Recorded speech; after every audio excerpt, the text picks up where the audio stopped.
Ohio State Buckeyes. And into the end zone goes Chris Olave. KJ Hill, 6-yard touchdown catch. Right sideline and down he goes to the end zone. WING 1410 Dayton's ESPN Radio.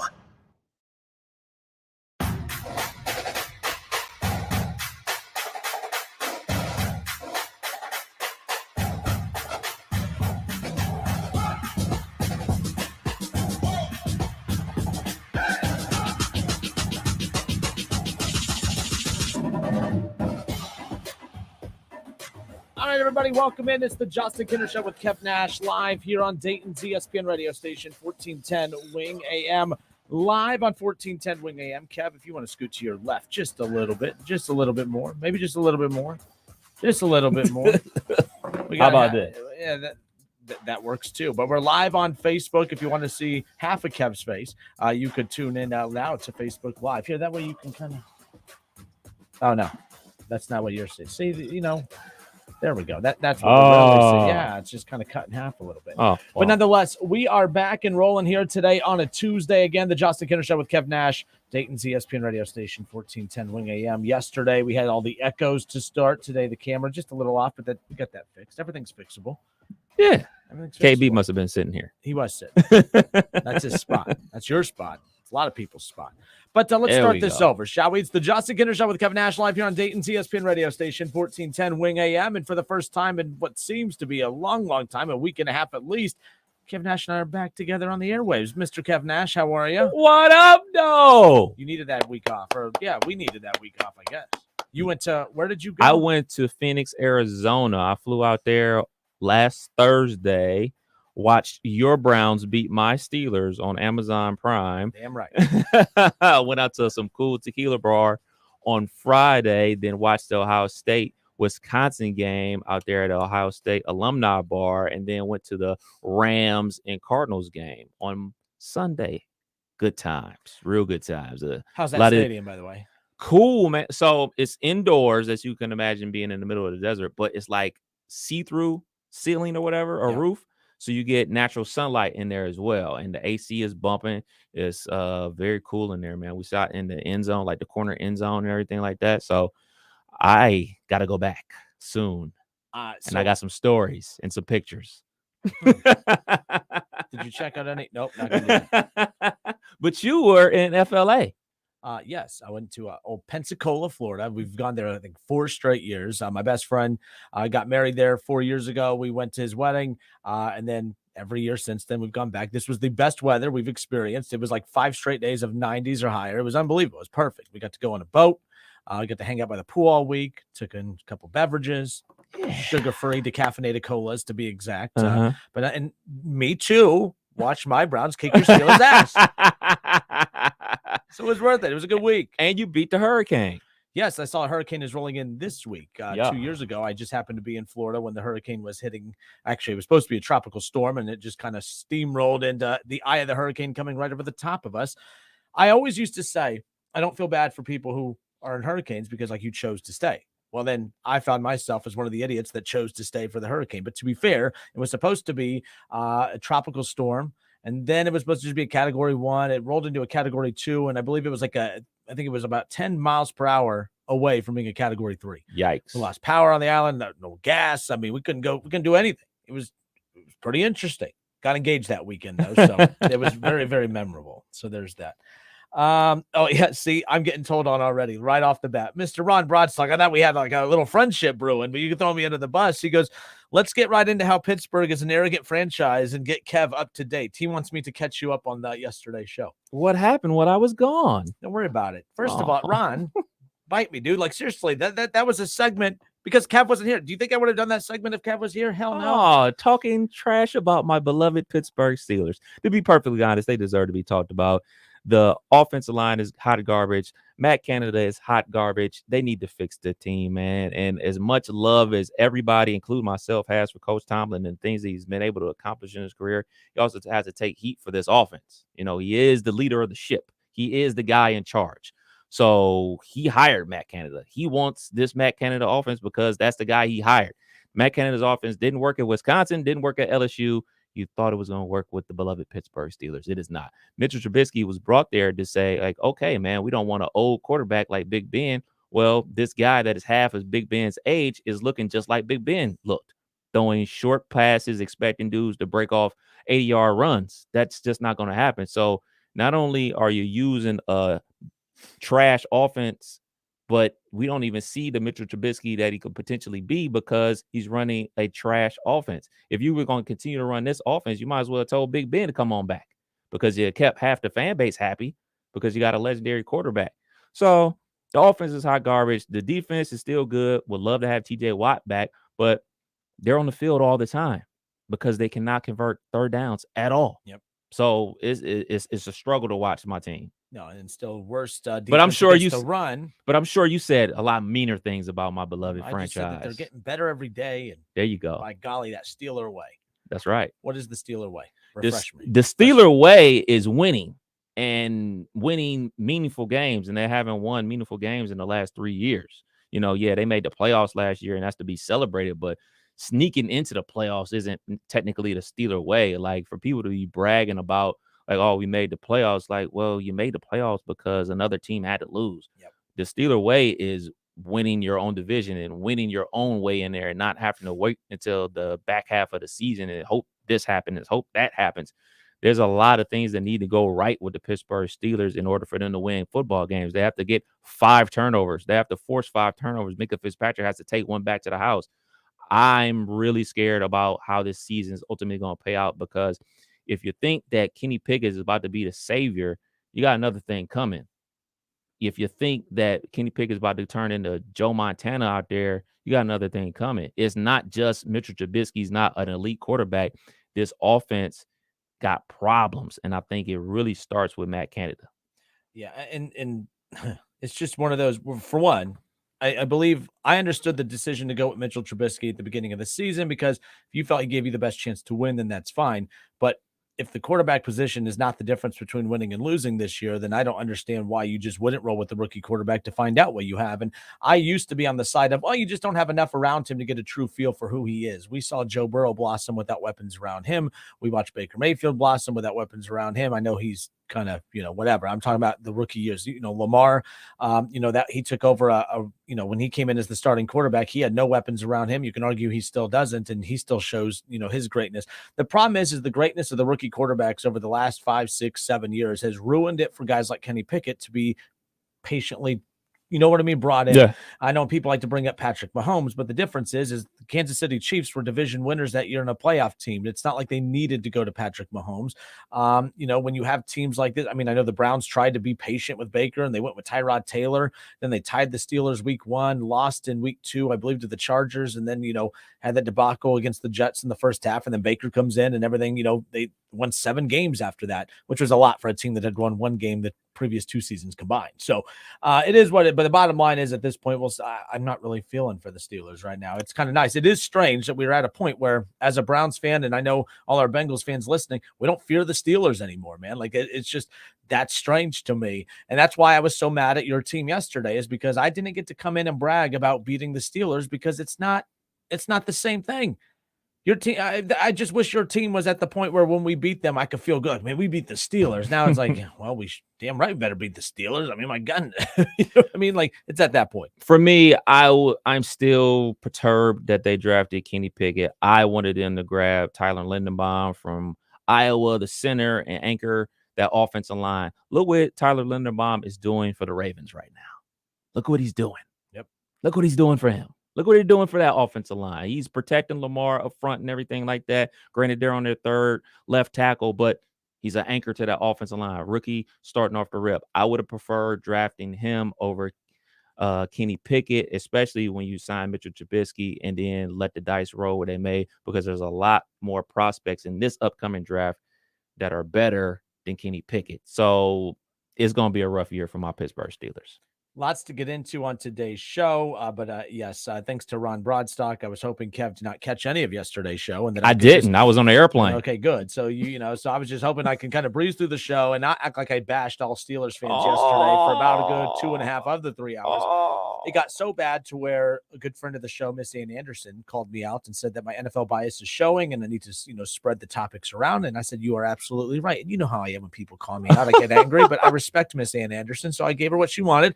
We did, talked baseball yesterday. We're going to talk some baseball today. We're going to talk about Kev's division-winning Cleveland Guardians coming up around the corner as well. One of my team's a winner. Are they not? But they're a winner, but are they? They're not getting the winner's respect. We'll talk about that coming up around the corner.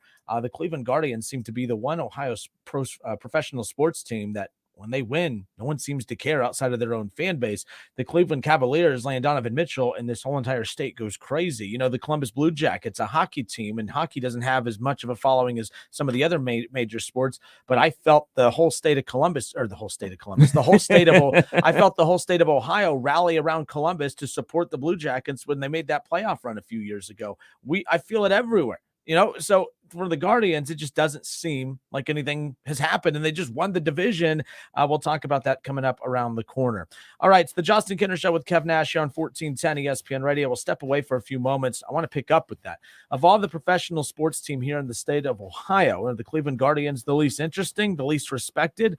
Why are we not making a bigger deal about the Cleveland Guardians winning the AL Central? We'll talk about that coming up around the corner. Also, ESPN Radio's Jason Fitz. Time for his regular visit, of course. We didn't catch up with him last week with Kevin and I being bums and taking the week off. So he'll join us coming up around the corner as well. Also, potentially another huge break for the Cincinnati Bengals. It could potentially be their third straight game facing a backup quarterback. How will that change the dynamic of this Thursday night's Thursday night football matchup with the Dolphins? We'll talk about all of that. Jam-packed 3-hour show. We'll be back in just a moment.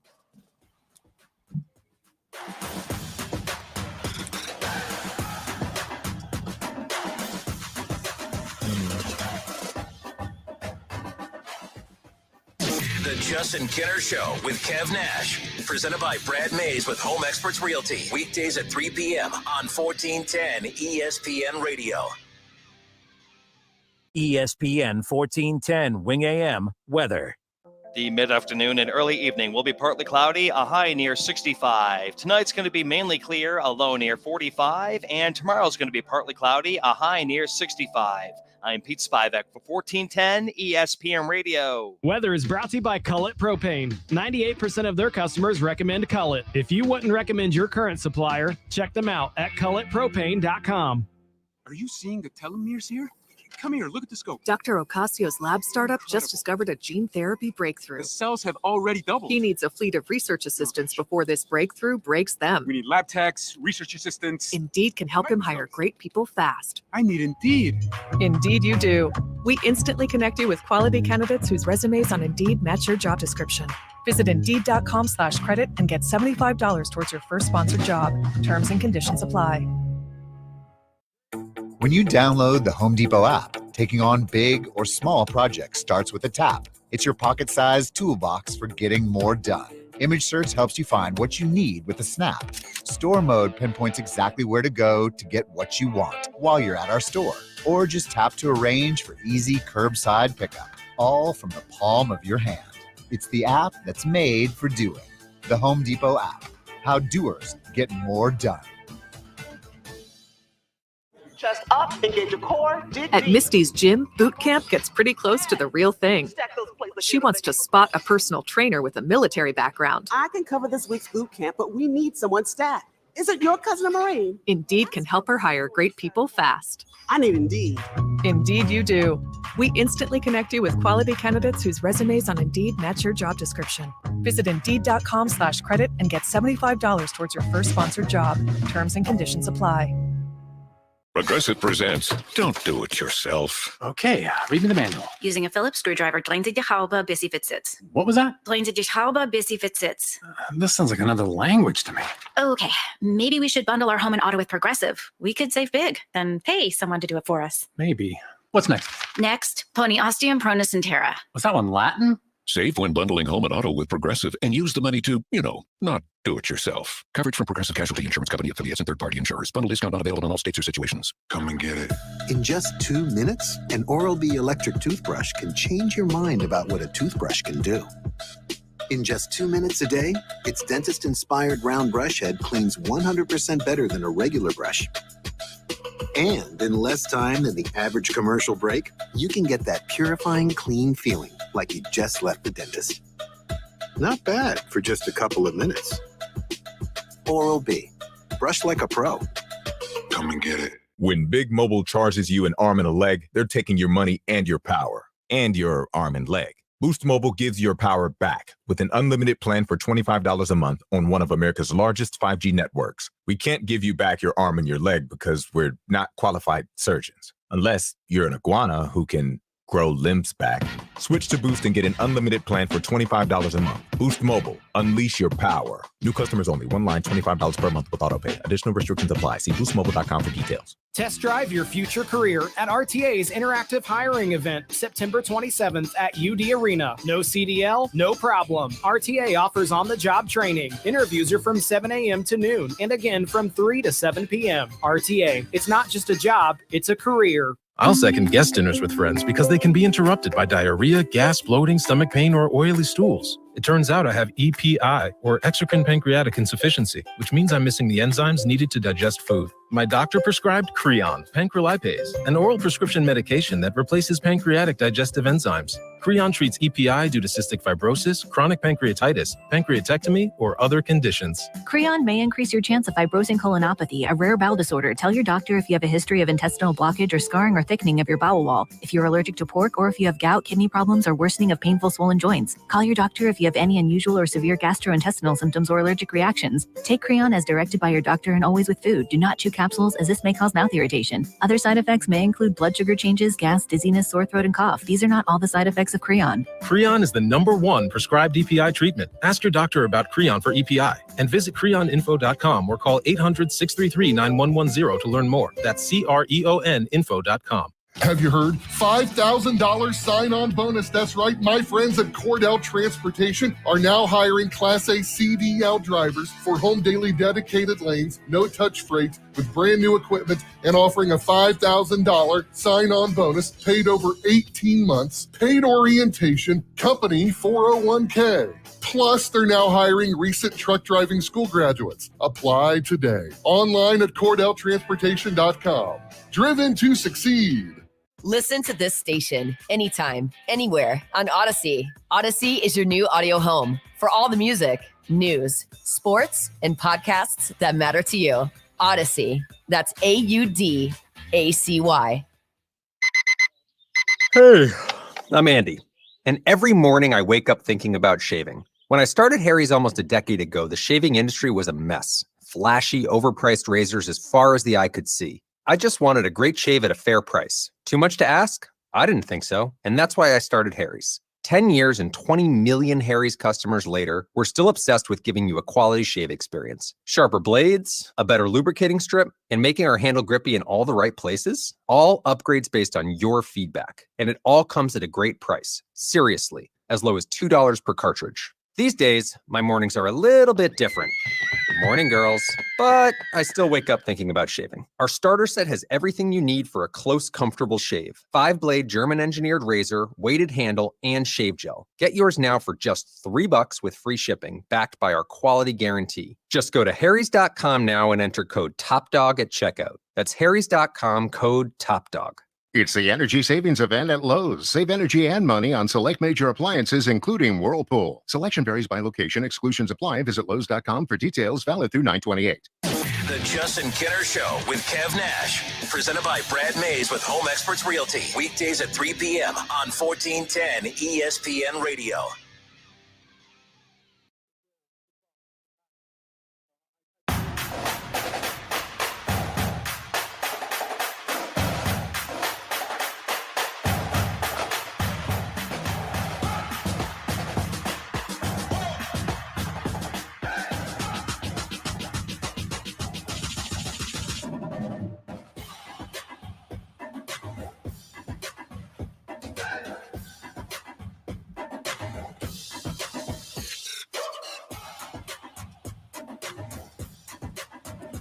All right, and we welcome you back. Justin Kinner, Kev Nash, right here on Dayton's ESPN radio station, 1410 Wing AM. ESPN Radio's Jason Fitz joins us just about an hour and 10 minutes from now. We'll, of course, recap college football Saturday, some of the biggest matchups and results from this past weekend in college football. The Buckeyes of course, just steamrolled Wisconsin. I'm not surprised that they won. I'm not even surprised that they won in blowout fashion, but I am surprised at how they won in that much of a dominating fashion over a team that I thought would provide a little bit more resistance than what we actually saw. So we'll talk about that with Jason Fitz, as well as some of the top NFL headlines, and preview this Thursday night's matchup between the undefeated Dolphins and the 1-2 Bengals. Who had that matchup having that record 3 weeks in? But that's where we're at as we currently sit here today. All right. So yesterday, a good friend of the show, Miss Ann Anderson, called me out for talking a little bit too much football. And she said, hey, with everything going on with Aaron Judge and Albert Pujols and the Guardians winning the Central, how are we not talking more baseball? And I said, look, baseball obviously being very regionalized, and here in Dayton, if it's not Cincinnati Reds, I feel like it doesn't move the needle. Mm-hmm. If we were talking about the Astros cheating scandal, that seems to generate a reaction from somebody. Remember when they were cheating with the goop on the baseballs? That got, a lot of, fan interaction as far as that's concerned, or reactions, if you will. Pete Rose, just the typical low-hanging fruit stuff when it comes to baseball talk when your team's out of the playoff contention in March. And that's basically the Reds. But what's interesting is why, and I thought about this. I'm like, well, the Guardians, that's in Cleveland, but so is the Browns, so is the Cleveland Cavaliers, the Blue Jackets, they're obviously in Columbus. My goodness, we talk about a lot of professional teams that are not Cincinnati based. They're right. Guardians fans, I don't get any emails from Guardians fans, Kev, that are frustrated. I get more Columbus Blue Jackets fans upset that we don't talk more hockey.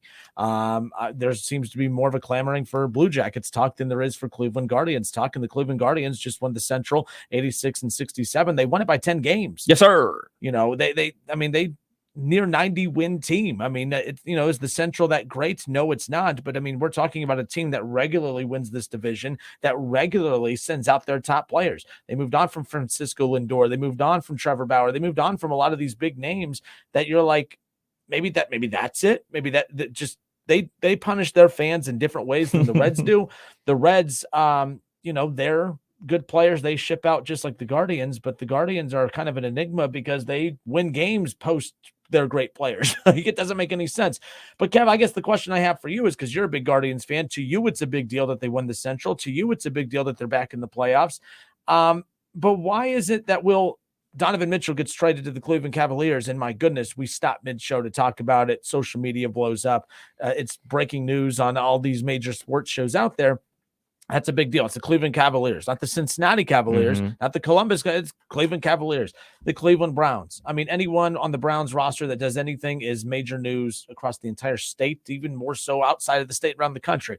It's the NFL. I get that. The Blue Jackets, when they made the playoffs a few years ago, and hockey is not nearly as popular as the other sports that we talk, even baseball, this whole entire state rallied around the city of Columbus in support of the Columbus Blue Jackets. It was a major deal.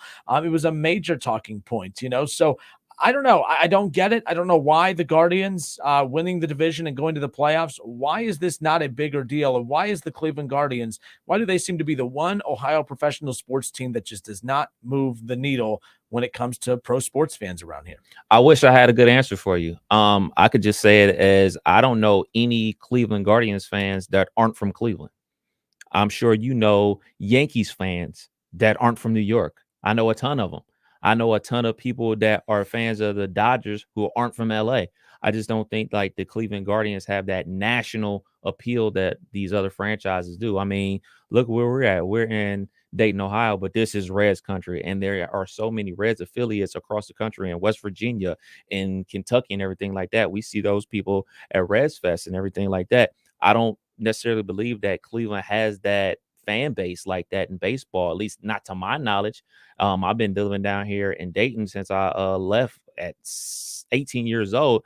The only people I ever knew that rooted for the Cleveland baseball team were from Cleveland. So to see the team that my grandmother forced me to like go back to the playoffs is always a joy. Obviously, them losing the World Series in 7 games to the Cubs was heartbreaking, but it's always good to see the team win games and win the division. And I know, like, going into the year, they were projected to win like 70 games or whatever, and to come in like in 3rd or 4th in the AL Central, but for them to win it, and now to definitely be hosting the first round, all 3 games in Cleveland versus, I believe it's going to be either the Mariners or the Devil Rays, or just the Rays, I guess they're called now, is pretty cool. The playoffs started today. I think it'd be the Mariners. Okay, yeah. I don't want to play the Mariners, by the way. They kick our butt every single time. But I mean, it's just cool. So to answer your question, I have no idea, man. I just think that Reds, they just have a stronger hold on the state. I think they do. Like I know some people that are from Toledo that are Tigers fans. Like I just don't know anybody outside of Cleveland that are Cleveland Guardians fans. Do you? No. Now I grew up in Van Wert, Ohio. So up there, that regional line, Fox Sports at the time, Fox Sports before Bally Sports, everything up there was Cleveland Cavaliers. Everything was Cleveland Indians at the time. So that's all I was exposed to. I was still a big Reds fan or whatever, but it was predominantly all Guardians really back in the day. So I knew people that were more Guardians fans up north, which makes sense, but no, down here. So it's like there's a line where Guardians fans stop when it comes to coming further south, but Browns fans will go from the top of the state all the way to the south. Exactly. So that's what's interesting about this. If you're just joining us, by the way, I'll finish your point in a second, but if you're just joining us, it's the Justin Kinner Show with Kev Nash here on 1410 ESPN Radio. Serious question about, why is it that the Guardians, who just won the division and they won it by 10 games, win 86 games, they ship off all of their great players. They're supposed to be rebuilding, lowest payroll in baseball. This is what fans clamor. Second. Sorry. I don't want to give you a title that's not yours. But this is an organization that this should be a feel-good story. Oh, the little engine that could, right? And this is what sports fans love. They love the little guy. They love the team that should not be in the playoffs. That's in the playoffs going, doing things against all odds. And that's why I don't understand why the Guardians aren't even, it's not that they're not interesting in their own state, but they're not even an interesting talking point in any sports talk show out there outside of Cleveland, of course. And we're just trying to figure that out because the Browns are just as big in not as just as big in Cincinnati. That's not fair to say, but the Browns, you get a reaction. If I talk about the Cleveland Guardians in Cincinnati, it doesn't get a reaction. Right. You say the Browns, you may hate the Browns, but it gets there's a strong feeling about the Browns. The Blue Jackets, we rallied around the city of Columbus when it came to supporting the Blue Jackets because that was a great feel-good story, right? Like we rally around our state's teams except the Guardians, and I don't understand why. Now, that wasn't the case in the 90s. With the Jim Tomei and those Cleveland Indians teams, everyone rallied around. So I just don't know what it is. And I don't think it's because they changed the name to the Guardians. We were experiencing this just a few years ago. I mean, the Indians, when they were the Indians, had won the division a few times. Yeah. And it was the same thing. It was just kind of like, okay. Very interesting nonetheless. But this isn't a star-studded team, but the Rays are never a star-studded team. Right. They do it the boring way, but they seem to be more of a feel-good story around baseball every year they make the playoffs because they do it their way. I'm doing this topic without having a hot take for it myself because I don't get it. The Browns are big no matter where we're at in the state of Ohio. Like, for instance, last year, the Bengals, when they made it to the Super Bowl, everyone and their mother became Bengals fans last year. Everyone started doing the whole, well, Kenner, you at least need to pull for the Ohio team, right? Like, no, never. Go Rams. But I understood where people were coming from. When it comes to the Guardians, I just, if the Reds make it, the whole state is rallying around the Reds. The Reds, I think, is the team in the state of Ohio, obviously, and they're the embarrassment of the state of Ohio right now. But it is pretty interesting. I think the Reds being bad is a bigger talking point than the Guardians being in the playoffs, which is just amazing to me. Yeah, they got a lot of good young talent. Obviously, Tristan McKenzie, a big-time pitcher. Stephen Kwan, Hosey, obviously an MVP candidate. They got a lot of very, very good players, but they don't have, outside of Hosey, they don't have like that actual big star power. Hosey took a discount to stay with the Guardians this year, which blew everybody's mind away, including myself. So I was having this conversation with my pops about, he's a Browns fan and he's a Cleveland Cavaliers fan and the Guardians fan. I asked him one day, it's like, why do you love the Browns so much? Tell me why. Because the baseball team has done more for you in your lifetime than the football team. There's in the Super Bowl World Series a few years ago. Yeah. It's like they've been in the World Series 3 times in my life. The Browns have not done you right. I was like, the Cavs. But they beat the Steelers that one year. The Cavs won an NBA Finals and been to multiple finals, but the Browns rule the city. The Browns rule the city. Now, it can go give and take about who's second in the town, but in my eyes, I think it's the Cavs that are second in town. But the franchise that does the city the most and for the longer stretch of time is the baseball team. Now up there, the name thing is a super hot button issue. But guess what? They win this first round. They win the divisional. They win the pennant, and they go to the World Series. Everybody will be wearing that Guardians merch. Possibly, Everybody. but when they were in the World Series a few years ago, I still didn't, because I remember, rest in peace, Mr. Mark Schlemmer, of course, him and I, when we were doing the show together, I remember having a similar topic back then of like the Cubs, they were facing the Cubs. Yeah. The Indians at the time were in the World Series. Yeah. Where's the, we would talk about it, but it just didn't generate the reaction that, we could talk about, man, the Reds, mercifully, the season's over. Phone lines light up. We're talking forever about what the Reds need to do to improve next season before talking about what the Guardians need to do to win the next game in the playoffs or even in the World Series at that time. But yes, you will see more of that when they start winning in the playoffs, if they make a run in the playoffs, but still not to the level of. I was more talking about in Northeast Ohio, not just the whole state of Ohio. I think there is a divide. Like, I don't think that.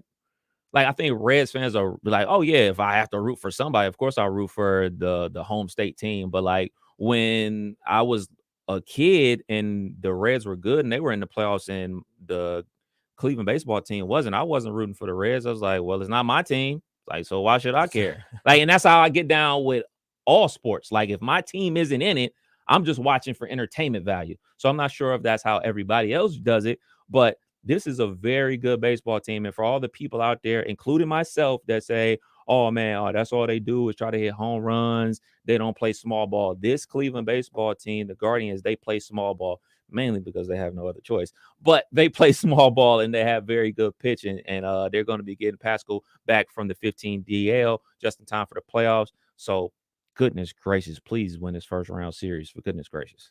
One reason, too, it's a frustrating franchise is because everything they do that's wrong, they get bailed out because their farm system's pretty good. Yeah. You move on. How many, Trevor Bauer, who was the other big name pitcher they moved on from? Clevenger. You move on from Clevenger and Bauer, and that didn't impact them at all. Right. The Reds moved on from Trevor Bauer. It was just a kick in the man parts from the very second that they moved on from him. Like, that's how, and then you move on from Francisco Lindor, didn't impact them at all. Quan, how can you move on? Is it just one of those things too, where it's like every time you see them get a major star like that, they move on from it. Then when they sign their major star that they have now, they undersigned him because like they didn't. Right. So it's just one of those two where it's very tricky. So another conversation I was having with my pops. I was like, we're talking about Tristan McKenzie, how good of a pitcher he is, yada, yada, yada. And it's like, well, we got him for another 3 years before he ends up with the Yankees. We all know that. Everybody in Cleveland knows that. Everybody knows that Tristan McKenzie will not be with the Guardians long term. Stephen Kwan will not be with the Cleveland Guardians long term. So we get the window and let's do what we can do with it. And sometimes that rebuild takes a lot longer than others, but it just seems like this franchise has the ability to take a 2-year dip and get right back to where they were. And as a fan, obviously you want more and you want your team to be like the Dodgers and the Yankees and always be spending money to always be in it. But we got to remember, this team is owned by one of the Dolans. I'm glad it's this Dolan instead of the Dolan that owns the Knicks. His younger brother owns the Cleveland Guardians. So I'll take what I can get right about now. So this is interesting. Matt messages in from YouTube. Shout out to Matt. Matt says the Browns will be number one always in Cleveland, but the Cavs and Guardians swap 2 and 3 depending on the month. Let me ask you this. Okay, I think as a whole, are the Browns the number one professional sports team in the state of Ohio? Do we consider the Buckeyes professional? No. And I don't think Guardians fans want that to be the case, because if we invite college in, I think the Bearcats are also more popular than the Guardians. Let's just be clear at this point. But seriously, professional sports teams, rank them. I know we didn't have this plan, but it's the Browns, Bengals, Reds, Guardians. I think it's the Browns and Reds. I know the Bengals are and this isn't a shot at the Bengals. Calm down. I think that this Bengals run is going to go on for 10 years. They have Joe Burrow. You have him for 10 years. Joe Burrow will be the reason the Bengals always have a shot. You know what I mean? The Seattle teams weren't very good during Russell Wilson's time, but we always felt like they had a shot because they had Russell Wilson. So the Bengals will be around for 10 years. I think in the next couple of years, the Bengals will be that. But I think right now, even the Reds are still more popular around the state of Ohio than the Bengals are. I still think it's the Browns. I think it's the Reds. And then it has to be the Bengals because of the NFL. Mm-hmm. But then after the Bengals, I'd go Cavaliers. Yeah. Then Blue Jackets. Really? And then Guardians. Just I base it off of when teams make the playoffs, the buzz that it gets. I think CBJ made the playoffs, this whole state went nuts. Right. And I think because we only have one hockey team in the state, I couldn't even imagine what it would be like to live in New York when you have two of everything. You got two hockey teams. I'm seeing the Cavs come in over the Reds and the Guardians. Over the Reds? Yeah. I tell you what, let's we'll step away for a few moments because I am curious people's takes on this. It didn't mean this kind of rolled into this conversation, but I'm curious. We were talking about why the Guardians winning the division did not get as much, not just national buzz, but local buzz as what any other professional sports team in Ohio would get if they won their division and made the playoffs. 518-1410 or head to Facebook, search the Justin Kinner Show and leave your comments in the chat section. And we'll, of course, pull them into the show and react to you that way.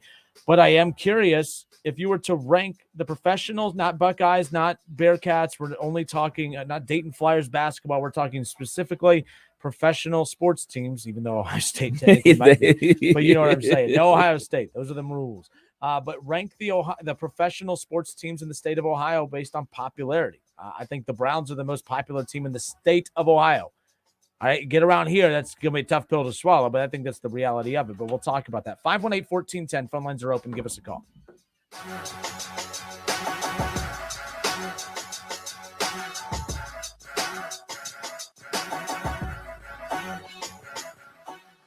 It's the Justin Kinner Show with Kev Nash. Justin, you're awesome, baby. Right here on 1410 ESPN Radio. Ready for renovations? Arts Rental Equipment has the tools you need to make your home, lawn, and garden stand out this year. From brush chippers to cutoff saws, no job is too small or too big. Visit your local Arts store today. Work smart.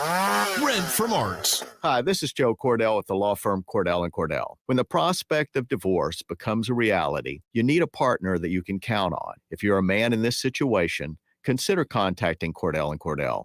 We've helped men navigate complex legal matters for 30 years. Contact Cordell & Cordell to schedule an appointment with one of our firm's Dayton area attorneys, a partner men can count on. 2689 Commons Boulevard, Suite 100, Beaver Creek, Ohio, 45431. Online at CordellCordell.com. This is Education Matters with Ohio Education Association President Scott Tomorrow. Getting into the swing of the new school year is always an exciting time for Ohio's educators. We love getting to know our students and figuring out ways to best meet their needs. But our educators have to have their needs met too. Many are feeling underappreciated and overworked. We must come together to demand teaching and learning conditions that allow everyone in our educational community to thrive. Education Matters, brought to you by the Ohio Education Association. It's time for Frickin' Football. Frickers has a way to make this the winning season. Try a Frickin' Chicken Taco, Grilled Chicken Taco, or Mississippi Barbecue Taco for a limited time. Enjoy a 48-ounce personal pitcher of domestic draft beer. I like this kind of party. I like this kind of party, baby. All the games of college and the NFL at the place that leads the way with inflation-busting prices, everyday values, and where kids eat free. The home for fun, food, sports, and spirits. Frickers. Now's the time to get a great deal on Kubota construction equipment, featuring durable Kubota engines, more comfort, more productivity, more get it done right. The Kubota construction lineup shows up ready to work every day. Right now, bring home select Kubota equipment for 0 down, 0% APR for up to 36 months. Now through September 30th. See us or go to KubotaUSA.com for more details. See Columbus Equipment Company, 7570 New Carlisle Pike in Dayton. When I got the news, I was shocked. I was scared. I was angry. When I heard it could be treated with the right care, I was relieved. I was happy. I was given a second chance. Urology Specialists of Ohio offers men peace of mind. 5 physicians and 5 locations. Now accepting new patients. Make an appointment with a physician that cares about your health and prevention. Urology Specialists of Ohio, Beaver Creek, Springfield, Urbana, Xenia, and London. Online at urologyspecialistsofohio.com. Hi, this is Eddie Sorrell, Service Manager at Germain Honda of Beaver Creek, recipient of Honda's President's Award. When your vehicle needs service, we make it convenient. Open 6 days a week, including all day Saturday. We also welcome same-day appointments and walk-ins as well. Our technicians are factory trained, and we offer a new state-of-the-art facility, clean waiting rooms, loaner cars, and free alignment checks as well. Ask for the $99.95 alignment special. Germain Honda Beaver Creek, Route 35, just east of 675 between Xenia and Beaver Creek. Okay, 3 more climbers, 7 loggers. Ted's sustainably sourced logging company is growing a new branch. What about truck driver contracts? Which means a new HR manager will be the first hire to fall. Then we'll need to staff up the warehouse. Indeed can help him hire great people fast. I need Indeed. Indeed you do. You can schedule and conduct virtual interviews all from your employer dashboard. Visit Indeed.com/credit and get $75 towards your first sponsored job. Terms and conditions apply.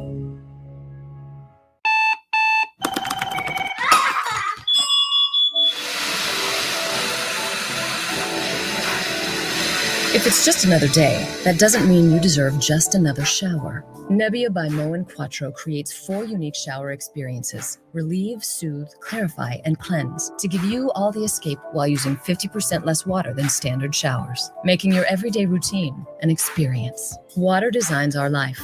Who designs for water? Moen. Dad, I don't feel good. I'll grab the Vicks DayQuil Kids Honey. Isn't DayQuil just for parents? Actually, Vicks DayQuil Kids Honey is just for kids, specially designed to treat kids' most bothersome cold symptoms quickly with a honeylicious tasting flavor kids like. You know what else kids like? DayQuil Kids Honey first, then video games. Deal. Vicks DayQuil Kids Honey, the kids' honeylicious daytime coughing, congestion, stuffy head, stuffy nose medicine. Safe for ages 6+. When you're an innovative business, every blinking cursor, every blank page is an opportunity. What will you do with it? Will you make something better or create something new? Our Dell Technologies advisors provide you with tools and expertise to do incredible things. Because we believe there's an innovator in all of us. For advice on smart PCs powered by Intel V Pro that's built for business, call a Dell Technologies advisor at 877-ASK-DELL.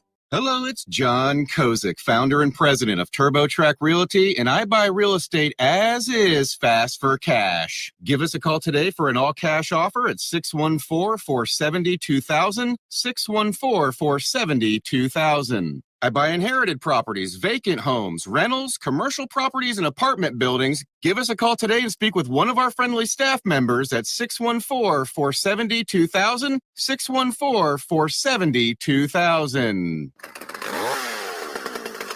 Do you have a home improvement project? Use the right tool for the job and rent from Arts Rental Equipment. Arts has the best selection from power washers and ladders to loaders and dump trailers. Work smart. Rent from Arts. The best audio entertainment this fall is on Audible. It's the home of storytelling with audiobooks, exclusive originals, popular podcasts, and more. All in one app. Sign up for a free 30-day trial at audible.com. Hey everybody, it's Stephen A. Smith, and everyone knows my feelings on Cowboys fans. But really, Justin Kenner, you're a Cowboys fan and a Browns fan? Good Lord have mercy. I don't know what the hell to do with y'all. I really don't. It's the Justin Kenner Show with Kev Nash. Weekdays from 3 to 6 p.m. on 1410 ESPN Radio.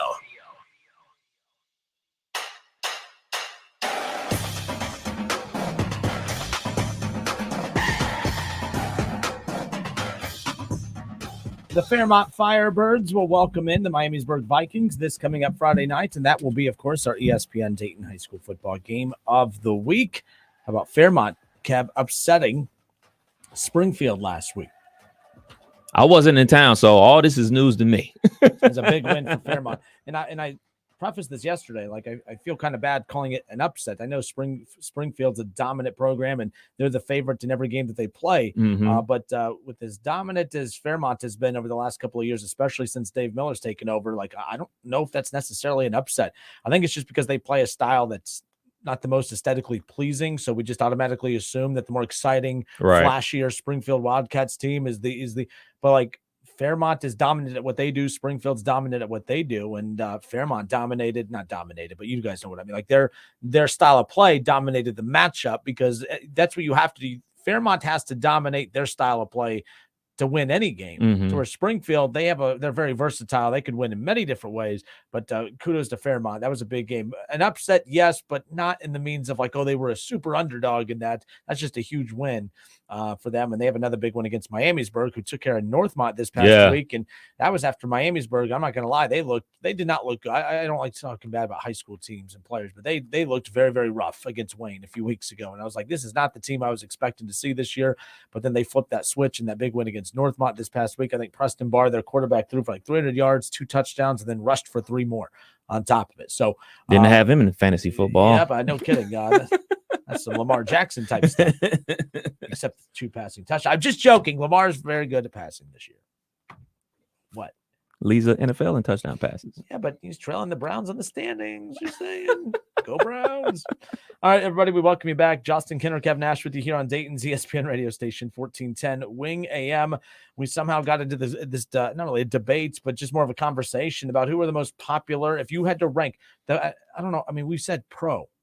And yet, pro. So many people are like, you talking pro? Yeah, pro. We're talking pro. Shouts out to Dustin. He called in. No, like, not just he Dustin. said, pro, do you mean pro, everybody pro? Because the Buckeyes technically are pros.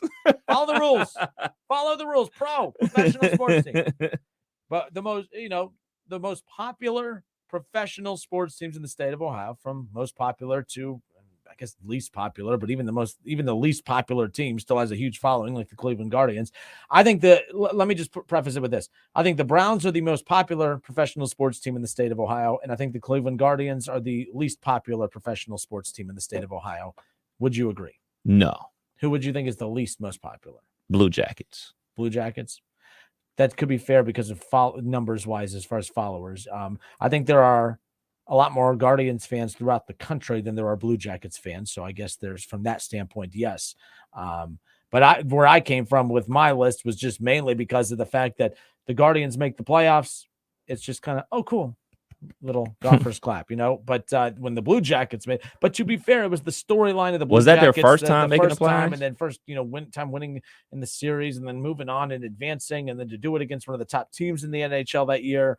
That storyline really kind of set the tone for that. But man, I was just amazed at how many listeners here in Dayton embraced that Blue Jackets playoff, not just berth, but the the run itself.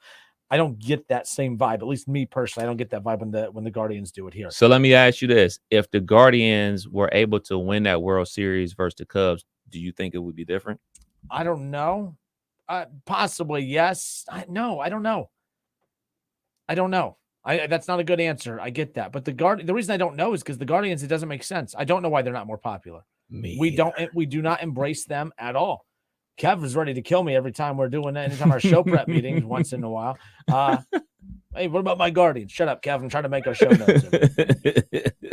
We're talking sports, Kev. Gosh dang it. We're not talking about the Guardians. We're talking about actual professional sports teams over here, right?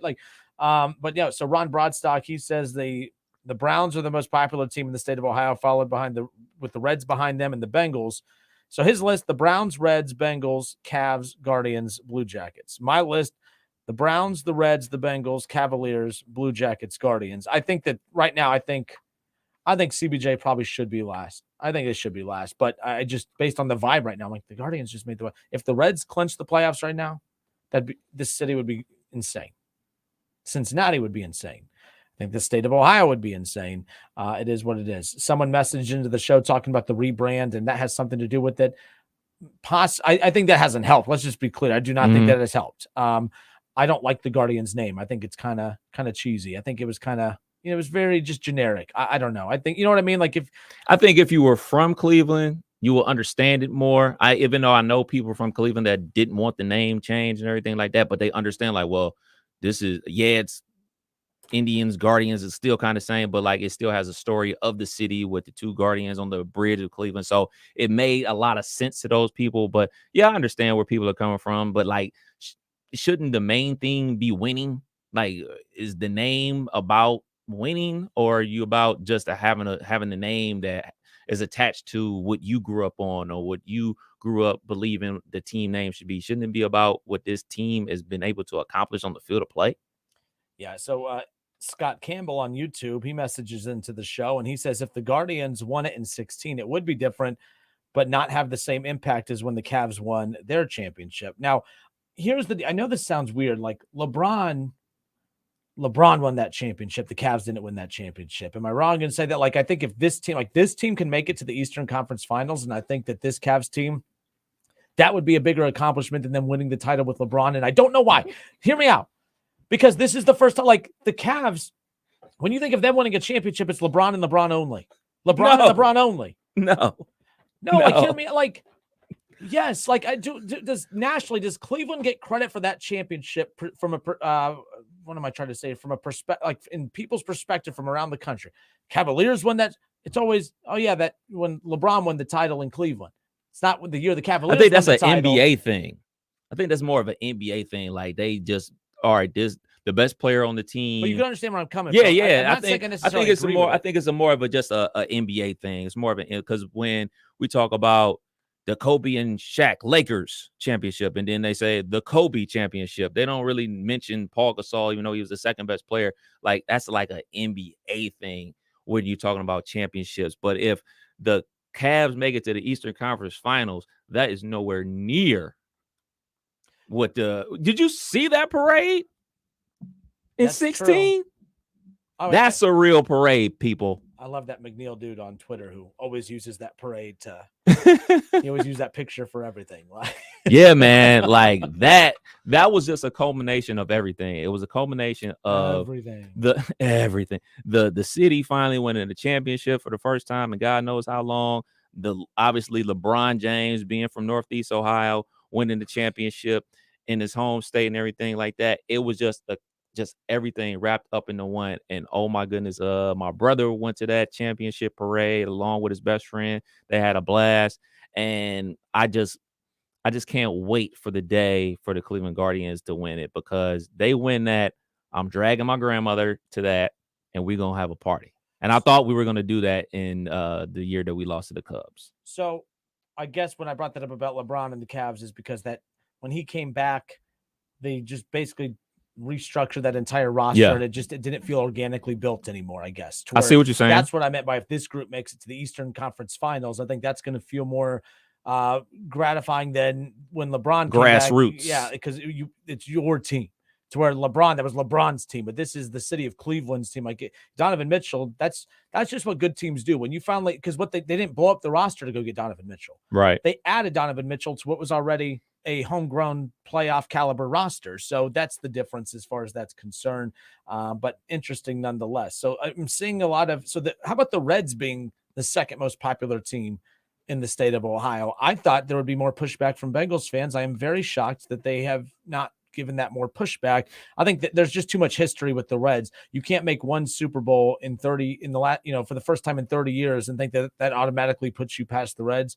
It is interesting where both franchises are at right now in their current, in this current day and age, with the Bengals being one of the top teams in the NFL and the Reds being just a laughing stock. But yes, I think overall there's just too much history with the Reds right now. I can see that just mainly off of doing the show with you the last 2.5 years. I see that because when the Bengals are bad, the fan base expresses the fact that they're bad and they wear bags to the games. They won't be doing that for the next God knows how long, thanks to the star players that they have on their team and everything like that. But when the Reds are bad, like we get people calling with excuses of why they're bad, and they're still supporting the team no matter what. So the fandom for the Reds is crazy. But like the Browns fans are crazy too, but they realize when they're bad, they say they're bad. When the Reds are bad, the Reds fans, they're not that bad. Where are you gonna go? McLean. What up, McLean? McLean says, I think everyone jumped on the CBJ because they were like, oh, snap, I forgot we had hockey. I got nothing else going on. So, that's the take there. I do think that if, the CBJ was a regular playoff appearing team, like maybe their next playoff appearance won't be as exciting. I think it's because it was the first one and because they beat a top team. Was it Boston that they beat? Did they advance to play Boston? I can't remember. To play Boston. I think they advanced to play Boston, but either way, the fact that they, did as well as they did just really kind of, like I said, the whole state embraced it as far as that's concerned. Now, but what about this though? So we talk about, obviously we have the Browns and the Bengals and the Guardians and the Reds. We only have one hockey team in this town. There aren't any lines to be drawn. There are any stubborn fans out there that say, I'm not going to root for them because they are the rival of this team in the AFC Central, or it's the battle of 71 or anything like that. There's no grounds to have a stance on, unless you're a Mariners fan living in Ohio or something like that. Like, why not root for the Blue Jackets? It's the first time they've won the playoff series, not made the playoffs. I don't talk hockey. Give me a break, folks. Whatever. But it is what it is at this point. Now, Scott Campbell says the Browns are number one because of the NFL. Yeah. Well, yeah, yes and no. I mean, the Reds are still more popular than the Bengals. But, all right, good stuff. Appreciate everyone's interaction there. Shout out to the Browns backers of Greater Dayton, the smartest group of people roaming this entire city. But there you go. Browns. Brilliant list. This is a brilliant list. Uh-oh. Browns backers of Greater Dayton. This is the best list. It's the greatest list ever. The number one professional sports team in the state of Ohio, the Browns. Number two, the Browns. Number three, the Browns. Number four, the Browns. Oof. 5 and 6. It's a tie between the Browns and the Browns. Interesting. Yeah, this is the best list. So if we would have thrown all your other lists, you could shove it. This is the list right here. Go Browns, baby. If we were to throw the Buckeyes in there, would they be second or first? I think they would tie the Browns for fourth on this list of Browns 1, Browns 2. Nothing's more popular than the Buckeyes in the state of Ohio. I think that's a given. Yeah. So there's that. But I do think it's the Buckeyes and Browns, the two most popular sports brands in the state of Ohio. Yeah. Without a doubt. Without a doubt. It is what it is. Robbie Johnson said you left off the crew in FCC. Robbie, I debated that. I'm not being rude. I do believe I'm not the biggest hockey dude, but I know hockey is right there on the cusp of being one of the bigger sports. You know what I mean? I can't say that about soccer.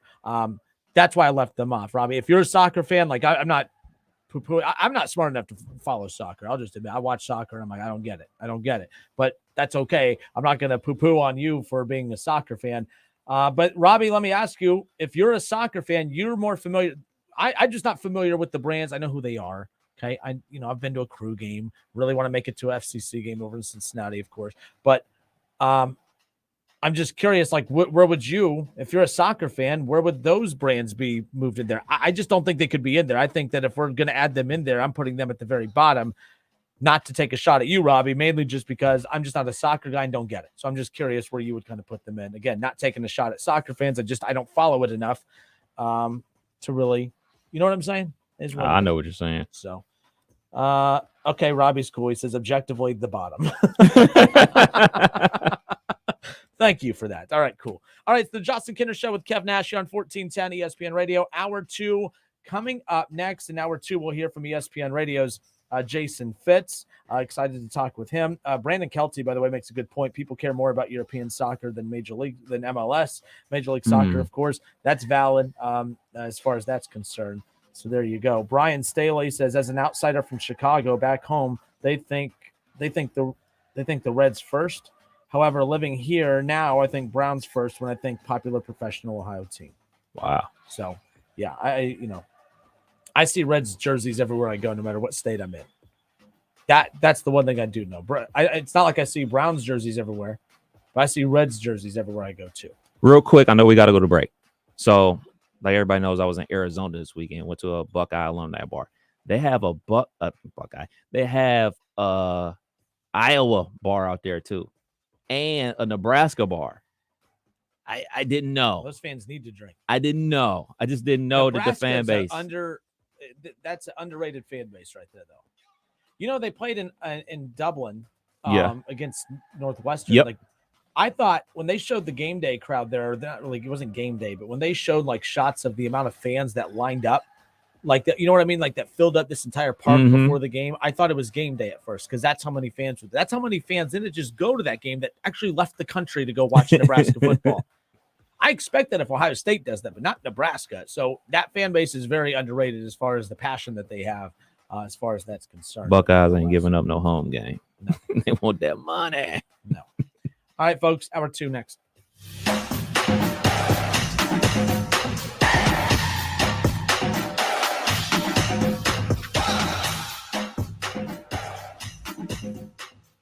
The Justin Kinner Show with Kev Nash. Presented by Brad Mays with Home Experts Realty. Weekdays at 3 p.m. on 1410 ESPN Radio. When a cold comes on strong, knock it out with Vicks DayQuil Severe for max strength daytime relief. Just one dose of Vicks DayQuil Severe starts to relieve 9 of your worst cold and flu symptoms to help take you from 9 to none. Power through your day with Vicks DayQuil Severe, the daytime non-drowsy, coughing, aching, fever, sore throat, 9 to none medicine. Use as directed. Are you wasting money on a timeshare you rarely use? Cancel it with Titan Exit Group. Get a free consultation and see how they can stop the never-ending maintenance fees and mortgage payments. In fact, if your timeshare contract is not terminated, you owe nothing, so you have nothing to lose. But those monthly fees. Get legally released from your timeshare, 100% guaranteed. Call now for your free consultation at 800-200-0894. 800-200-0894. Get in the zone, AutoZone. Welcome to AutoZone. What are you working on today? Thinking about gas mileage.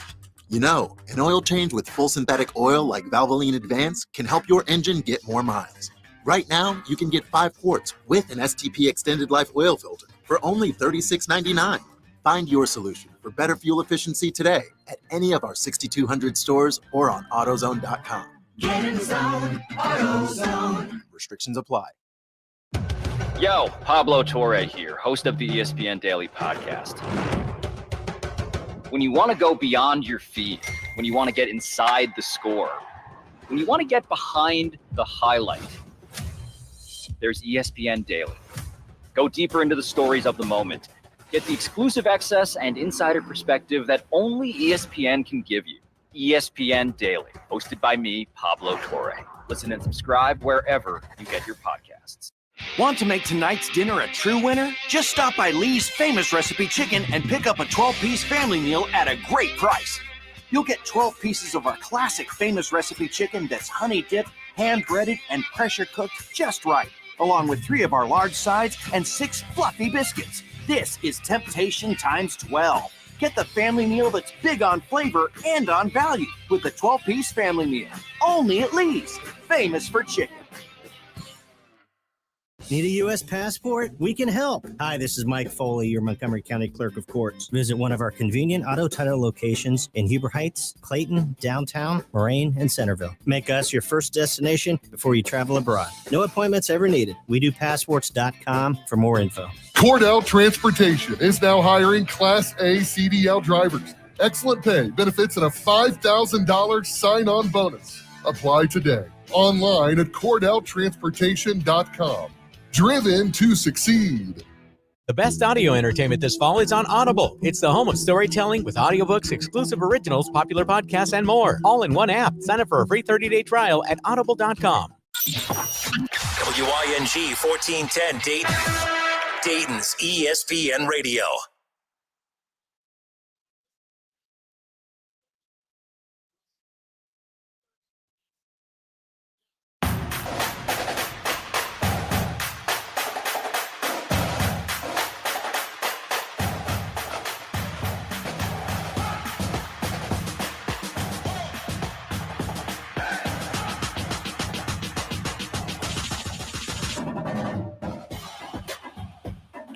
Number 2, the Justin Kinner Show with Kev Nash here on Dayton's ESPN radio station, 1410 Wing AM.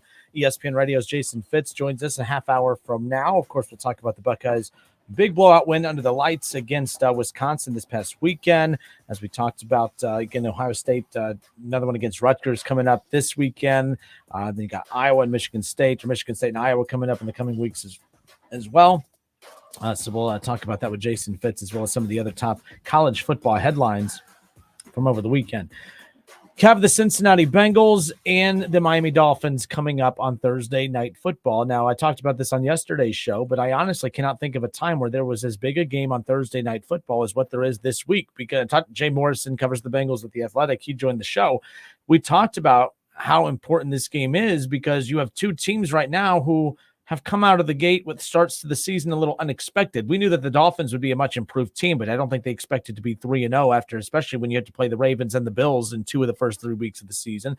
They're 3-0. The Bengals did not expect to be 1-2 with losses against the Steelers. Mainly losing to the Steelers isn't that, I guess, unheard of, but I guess the way that they did it, the 5 turnovers, the multiple missed kicks, and then to lose to the backup quarterback the next week in Cooper Rush, of course, with the Dallas Cowboys.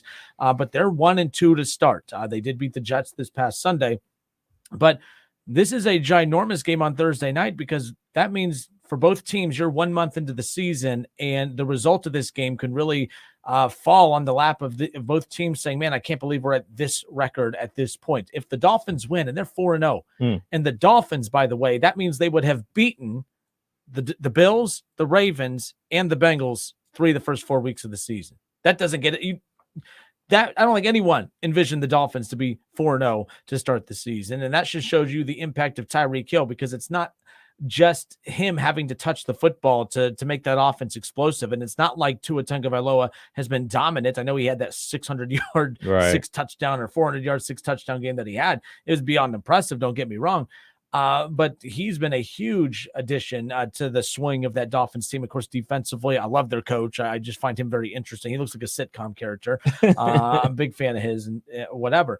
But then the Bengals, Kev, a loss on Thursday for them means 1-3. Defending AFC champs from a season ago.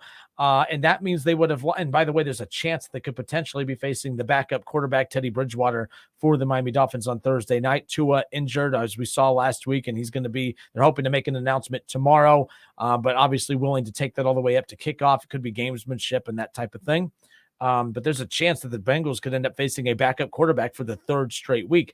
But like I said, a win for the Dolphins would be ginormous because that means they're 4-0, and they would have beat teams like the Dolphins. They would have beat teams like the Ravens, the Bills, and the Bengals. They're 4-0. Doesn't get any better than that to start. And then a win for the Bengals, of course, stops the bleeding after the 1-2 start, the 0-2 start, beating the Jets last week, and then of course beating the Dolphins coming up on Thursday. It's a huge Thursday night game that I think really does set the tone for the AFC. In the Bengals don't surprise anyone that they're in a big game, but the Dolphins playing for as much as they are, I think, is huge for Miami, who's playing in a division with the Bills, who they just beat. And the Bills are the favorite to win that division, but beating the Bengals this coming up week, the Dolphins, you got to look at that. They're in very, very good shape. Even if they don't come away with the win, they're in good shape, but even greater shape if they beat the Bengals on Thursday. I have no idea in the world how the Dolphins won that game. I read a stat. They ran 36 plays. 36 plays, and they still won the game. That speaks to how good their defense is playing. Obviously, Jerome Baker, former Buckeye, on that defense as well. The fact that they won that game versus Buffalo, obviously, they were at home too. And that home field advantage has paid dividends for them, not only in week 1 versus the Patriots, who they're more talented than, but in this game where the Heat just crippled Buffalo. Stephon Diggs was on the bench getting IVs and in the 4th quarter because he couldn't go anymore. So that helped them out a ton. They won't get that help on Thursday night because they're going to be coming up to Cincinnati. So the Cincinnati Bengals have it all in their favor. They don't have to go on the road to Miami to play in that humidity. They have to come up here to their place. They're on a short week. They potentially could be playing a backup quarterback in Teddy Bridgewater. This is a prime opportunity for the Cincinnati Bengals to win this game on Thursday night. And another reason they need to win this game is they're breaking out the all-white unis. Trust me on this. As being an Ohio State fan, when you break out new uniforms and things don't go your way, people don't want to ever see you in those uniforms again. So if any fan of the Cincinnati Bengals loves the all-white unis and want to see them wear them again, they have to win on Thursday night. Because if they lose, guess what? They're going to the incinerator. So, and I asked this yesterday, how much did the win for the Bengals over the Jets, how much did that win calm the nerves of Bengals fans? I get the sense that Bengals fans are trying to be cautiously optimistic, but every time I talk to a Bengals fan, the vibe I get is that they're not trying to convince me. They're trying to convince themselves. Oh, we'll be fine. We'll be fine. We'll be fine. The quarterback has been sacked 15 times in the first 3 games. You're 1-2, and you face 2 backup quarterbacks. And honestly, I think you faced the backup quarterback for the Steelers. They just started him in reverse order. So, when it's all said and done, we'll look back. If the injured quarterback Tua does not play tomorrow or Thursday night, that means the first 4 weeks, the 4 backups, and you're 2-2 if you get the win. But that's the thing. They desperately need this win because 1-3, Kev, I don't know how. I'm not saying you can't come back from that, but that's going to be very difficult. We thought that the AFC West was the best division in football. I'm still thinking it's the North at this point. I still think that the North is bad. I think that's most talented is the West, but with the way the Broncos look and the Raiders are 0-3 and the Chiefs look like they have a lot of issues that they're trying to iron out. The Chargers are banged up as can be. I think the North is the best division in football right now to start. I think, Steelers being as bad as they are, the Browns are not as bad as I thought they were going to be. I'm not going to lie to you. I haven't been chirping as much because I wasn't very confident in the Browns with Jacoby Brissett, but they've looked really good with Jacoby Brissett. They've looked really good based on what backup standards are for your backup quarterback is what I'm trying to say as far as that goes. Yeah, Jacoby Brissett is the best backup in the NFL. I think that evidence was shown on Sunday Night Football when the San Francisco 49ers backup quarterback decided to moonwalk out the end zone. Jimmy Garoppolo, who you love so much. Not only did Jimmy Garoppolo moonwalk out the end zone and cause a safety, he also threw an interception on the same play. Luckily, he was out the end zone. The guy that didn't practice all off season? You mean the guy that was just all of a sudden out of nowhere and said, "Hey, you're the starter this week." You mean that guy? Oh, okay. You wanted him on your team. Pull a Skip Bayless here. But just talk about the Browns for a second. Jacoby Brissett is balling. He's balling. Like, no, he's not going to be putting up crazy stats and everything like that, but he's very efficient in what the Cleveland Browns are asking him to do, and he was definitely moving the chains against my Pittsburgh Steelers. But this is a critical game for the Cincinnati Bengals. You want to get back to 2-2 because after you play the Dolphins, granted you get that mini bye by playing on Thursday night, but your next game up is at Baltimore on a Sunday night, and that's going to be a showdown for sure. Yeah, again, their schedule doesn't get any easier, although it does kind of lighten up after the Ravens game. I shouldn't say that, but we know how tough that schedule is, that gauntlet that they play in the back end when you play the Chiefs and when you play the Buccaneers and you play the Bills. That's what's most fascinating. I actually think the Browns look better than when I look at the Browns schedule, by the way, staying in the AFC North here, I thought that after that, the game this coming up week with the Falcons, which they're favored in, Myles Garrett, I don't know if he's playing or not. That headline yesterday, of course, everyone, that he's okay now, not making light of it, but it said he was involved in a one-car accident. Like, I hope the car's okay because, people just envision him lowering that shoulder into a car. But I do hope, obviously, he's okay. It sounds like nothing broken or, seriously wrong, but you do wonder if he's even going to play on Sunday. The Browns start out 3-1. They could be 4-0. They could be, but they're not. They're 3. They could potentially be 3-1 if they win against the Falcons. And I legitimately think that they are winning for the reasons that they weren't supposed to be winning for. Their offense is why they're winning football games. Their offense is why. I think they're the third most efficient team in football right now. And again, I don't know how much I buy into those numbers. It's not like I look at the Browns and think they're an offensive juggernaut, but they put up like almost 30 points a game the first 3 weeks of the season. I know it was a defensive touchdown. Thank you for that, by the way, late to kind of make that score look a little bit more convincing. But I really did think we were about to watch the same outcome back-to-back weeks, though. When that onside kick was happening, I'm like, I was hammered sitting in a pool watching this game with friends. I'm like, it's happening again. It's happening again. I would have loved for that to happen. I'm a person, when I look at stats, I look at them a little bit different. I look at how much you possess the ball, how many third down conversions are you getting? The Browns are converting on third downs because their second downs are so short. Like, you get 2nd and 5, the whole playbook is wide open. So third down is a manageable down. They're not out here like the Pittsburgh Steelers operating at 3rd and 12 every single time. Yep. When you can convert a 3rd and 3, it's obviously a lot easier. So you got to give Coach Stefanski and Jacoby Brissett a lot of credit for what they're doing out there on third downs. It's the Justin Kinner Show with Kev Nash here on 1410 ESPN Radio. Some guy just messaged in. His name is some guy. I always have to give out the disclaimer. Some dude. You wanted to trade a 2nd-round pick for Jimmy G, Kinner. I was wrong. Now, by the way, I'm not down on Jimmy G. That wasn't a great game.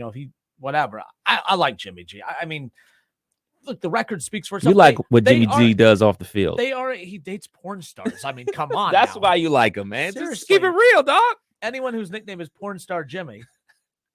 I mean, how could you hate that guy? Yes, salute. Put some respect on that name, Porn Star Jimmy. Step out of that back of the end zone all you want. Because it is what it is. whenever he gets home to whoever he's going home to, you think he's caring about that? Not at all. He care what Kev Nash and Dayton said. Here's what I'm coming home to, buddy. He may have scored 2 points with the other team, but never mind. FCC Airways. FCC Airways. I just don't know what rule. I feel like I'm breaking some rule. I'm upsetting somebody. So of course, Ron Howard bringing us the infinite wisdom that he always does. Give it time. The train will wreck soon enough. So there's that. Talking about the Browns. No, but in all seriousness, Kevin Stefanski's play calling. We're now, and because for the first time since Kevin Stefanski got here, there's a legitimate number one wide receiver. I was also wrong about Amari Cooper. I'll admit that right now. But at the same time, we're talking about a couple defenses that, Amari's really good. I just was not a big fan. I was a fan of his in Dallas because he would start the season out hot. And as I told people on Facebook, I was wrong about him. I know I overreacted after the, lack of contribution in that game 1 against Carolina. Because it was kind of a carryover from Dallas. He had a couple of those whiffs over in Dallas, but he always plays well to start the season. And then as the temperatures drop, or if he goes on the road in a cold environment, he shrinks. And I'm just curious when that time comes. But Cleveland has a legitimate number one wide receiver right now. Is he better than the number one wide receiver in Cincinnati? No, he's not, but he's still a true number one wide receiver, and he's living up to it. This team without him would just be an absolute disaster. But I love Kevin Stefanski's play calling right now. I think that he's having a blast with these play calls. And they're not deep plays, Kev. A lot of these are 10, 15 yards out. That's the deepest play that they run right now. I think the Browns have only 3 big plays. That's categorized as any play over 20 yards. 3 big plays. And I think 2 of them, if I'm not mistaken, are big runs that have been broken. You know what I mean? So with Nick Chubb, I think that the run game has just been what we expected. Nick Chubb's the best running back in the NFL right now. He's performed better than the Colts run game right now, and even Derrick Henry at this point. So it's very fascinating to see, can they sustain that? And then, my goodness, if you even get a glimpse of what Deshaun Watson was back before, when he was with Houston, before all this mess unfolded, Cleveland could be really, really dangerous. So I'm pleasantly surprised at how efficient they've looked, but I also know that they haven't played the best competition yet. But the Chargers are coming up, Kev. They're as banged up as anybody. Right. They could beat the Falcons. They could beat the Chargers, who I thought they would lose to when the season started. And I also think they could beat the Patriots with potential 5-1 start with only 4 games between then and when Deshaun comes back. I don't know. Cleveland's in better shape than I thought they would be, not because they're 2-1, but it's because of the way they look doing it. Even losing to the Jets, as mad as I am about that, they still looked really efficient offensively in that game. But fire Joe Woods. Fire Joe Woods. You can move on from Joe Woods. Who's the special teams coordinator for the Browns? He needs to good looking at as well. Well, Amari's the one. If I'm going to criticize Amari for anything, it's the fact that he kind of let that onside kick just kind of go right past him too. Just throw that out there. Hands team. No, the Browns look very good. I can't front. And for the Cincinnati Bengals, you got to win this game. It's a short week. And in my gambling folks out there, always take the home team with the points on the Thursday night. Just do it. Just do it. And thank me later. You can send me some money in my Cash App. Can't wait for the Dolphins to win. Just saying. Oh, you see Tyreek Hill, the cheetah. Yeah, the talking cheetah. Smack to Eli Apple. Yeah, my nephew, he's a big cheetah fan. He plays flag football. And he calls himself the cheetah. So he likes Tiger Woods too. What? What? He's 7, man. No, but yeah, he's talking big noise. The Eli Apple said he owes him one. I guess he's talking about for how Eli was getting super physical with him in the AFC Championship game last year.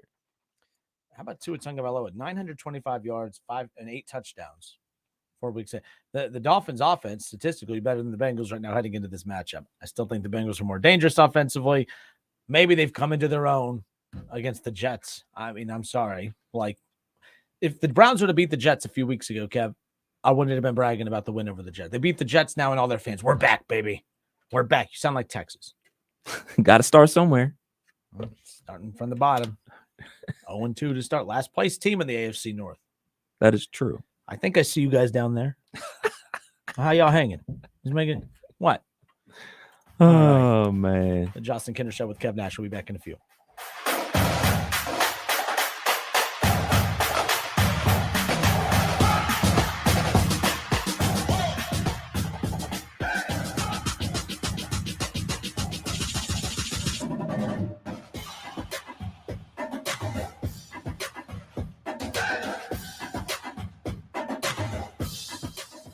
listen, stream, watch. It's the Justin Kinner Show with Kev Nash, right here on Dayton's ESPN Radio, 1410 Wing AM.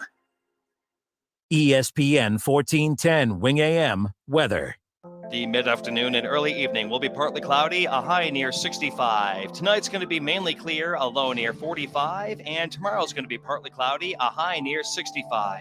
I'm Pete Spivak for 1410 ESPN Radio. Weather is brought to you by Cullet Propane. 98% of their customers recommend Cullet. If you wouldn't recommend your current supplier, check them out at culletpropane.com. When Big Mobile charges you an arm and a leg, they're taking your money and your power. And your arm and leg. Boost Mobile gives your power back with an unlimited plan for $25 a month on one of America's largest 5G networks. We can't give you back your arm and your leg because we're not qualified surgeons. Unless you're an iguana who can grow limbs back.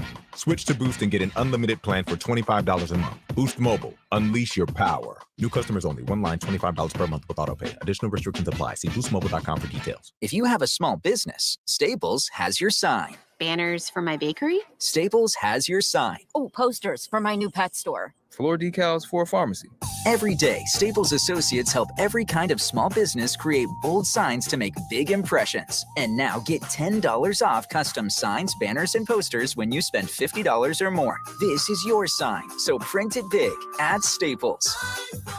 Ends 10/1. Visit staplesconnect.com/thisisyoursign for details. Come and get it.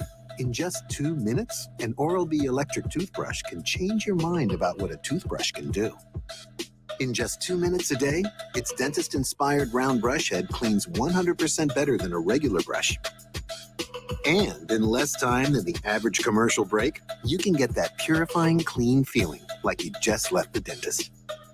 Not bad for just a couple of minutes. Oral-B.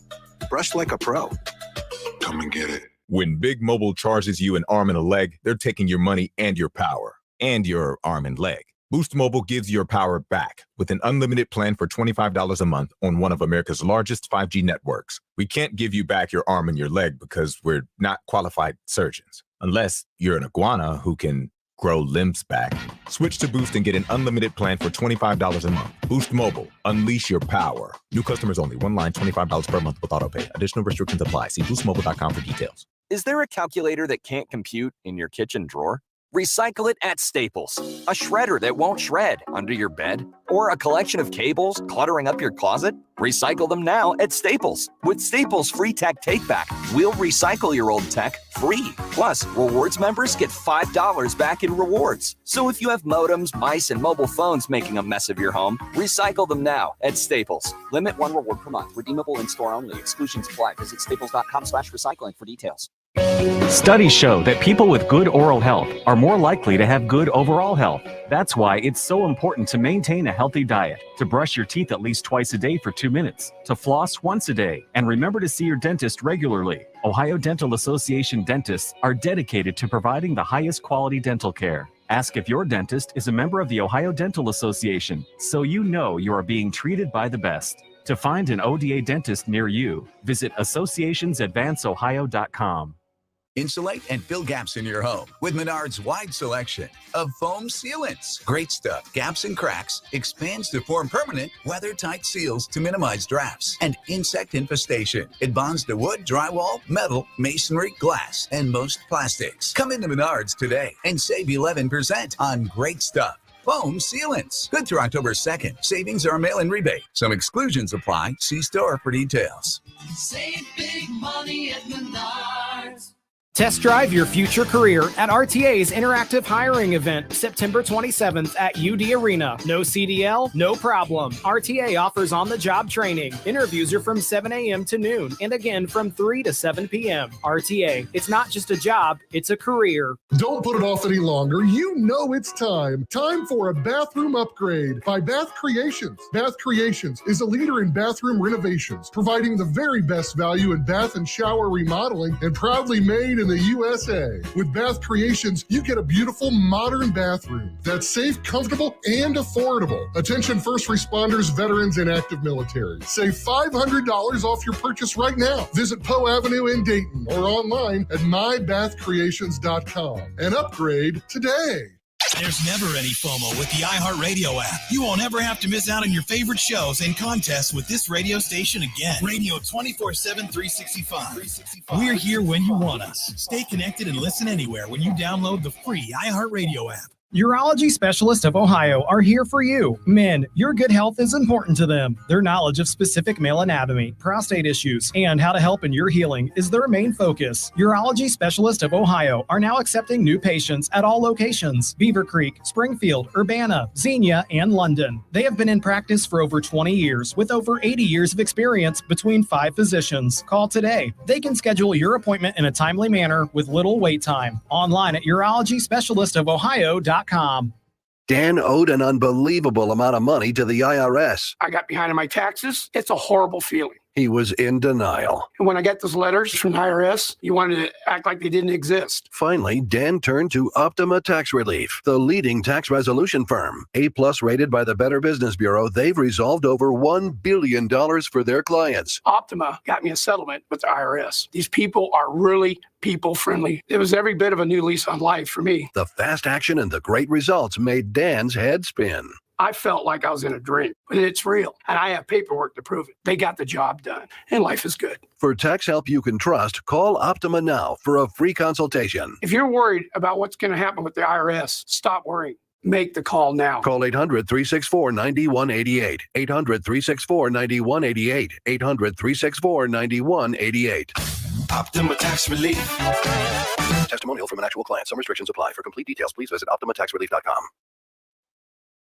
It's the Energy Savings Event at Lowe's. Save energy and money on select major appliances, including Whirlpool. Selection varies by location. Exclusions apply. Visit Lowe's.com for details. Valid through 9/28. Make sure your home's heating and cooling system is in shape for the season with the experts and community trusted service that you can rely on. From William Brockman & Sons Heating and Air Conditioning, we're offering exclusive savings opportunities on the new Lennox system. Call William Brockman & Sons Heating and Air Conditioning at 937-222-8638 today, or visit us online at DaytonHeatingandCooling.com. Conditions apply. See dealer for details. Ohio license number 14911.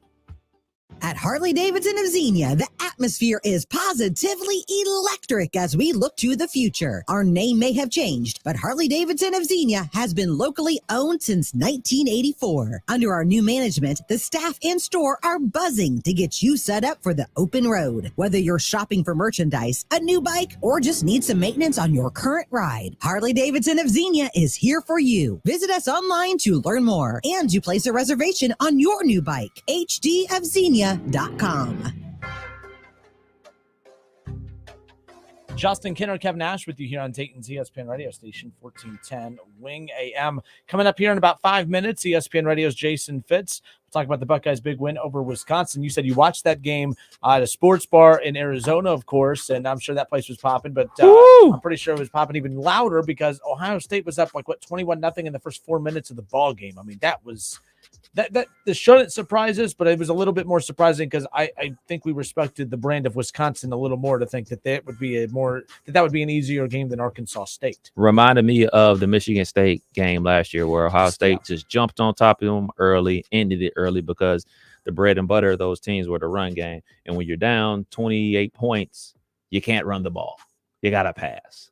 And they can't pass because, Mertz isn't a good quarterback. Go Bucks. The Big Ten just in a world of hurts right now, and they really need to. I mean, they rely on the brands like Wisconsin and Penn State and others who I just do not think are strong enough to prop up or challenge Ohio State. I mean, the losses they've had in the Big Ten over the years outside of Michigan, that was a legitimate loss last year. Hate it, but it was a legitimate loss. They lost that game. They lost to Purdue. They lost to Iowa. Those were games that they were legitimate upsets. Ohio State's only had one true loss in the Big Ten in the last 10 years, and that was Michigan last year, as painful as that is to say. But there's just no one there that puts the fear in Ohio State like what Alabama experiences in the SEC, and that's just the reality of it. But let's talk about this. ESPN Radio's Jason Fitz in 3 minutes. Don't go anywhere.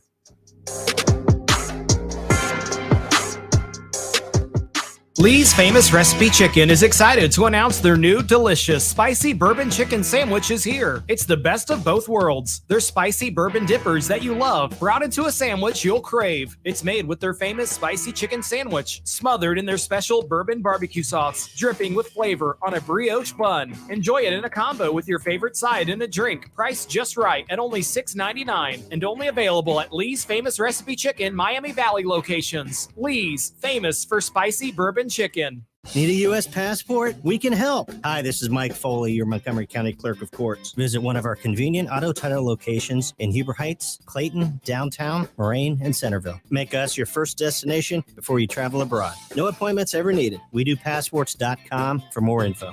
Okay, 3 more climbers, 7 loggers. Ted's sustainably sourced logging company is growing a new branch. What about truck driver contracts? Which means a new HR manager will be the first hire to fall. Then we'll need to staff up the warehouse. Indeed can help him hire great people fast. I need Indeed. Indeed you do. You can schedule and conduct virtual interviews all from your employer dashboard. Visit Indeed.com/credit and get $75 towards your first sponsored job. Terms and conditions apply.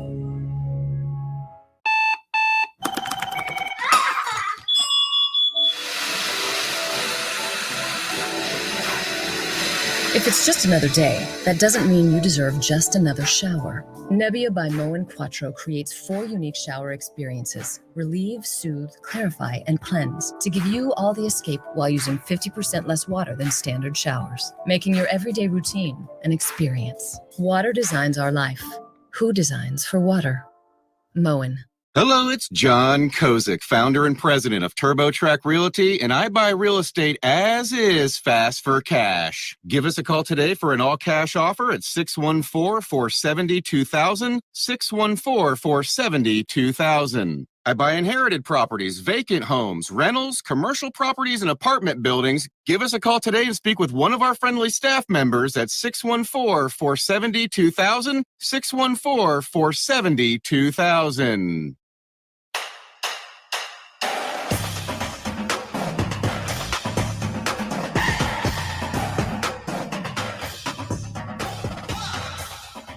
Justin Kinner, Kev Nash, back with you here on Dayton's ESPN radio station, 1410 Wing AM, off and rolling here on a Tuesday.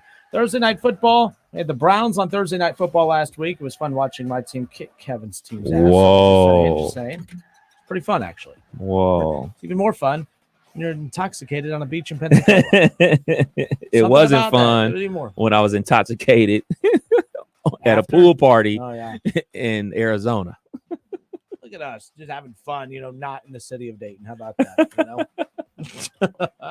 But another big Thursday night football matchup coming up here on Thursday night. The Cincinnati Bengals welcoming in the Miami Dolphins. The Dolphins 3-0. The Bengals 1-2. Two odd records to start the season for both teams, who I think coming in, when you look at the fact that the Dolphins had the Bills and the Ravens in 2 of the first 3 matchups, I don't think we anticipated them to be 3-0, but here they are. But let's bring on our next guest, ESPN Radio's Mr. Jason Fitz. Jason, welcome in, sir. How are you? Man, I just want to know what this thing you keep talking about, a win. I've never experienced it. Oh, that's right. I don't know what that's like. So, I've got a Victory Monday shirt sitting in my closet. Can't wait to wear it next year. Got to be real fun. What is wrong with the Raiders?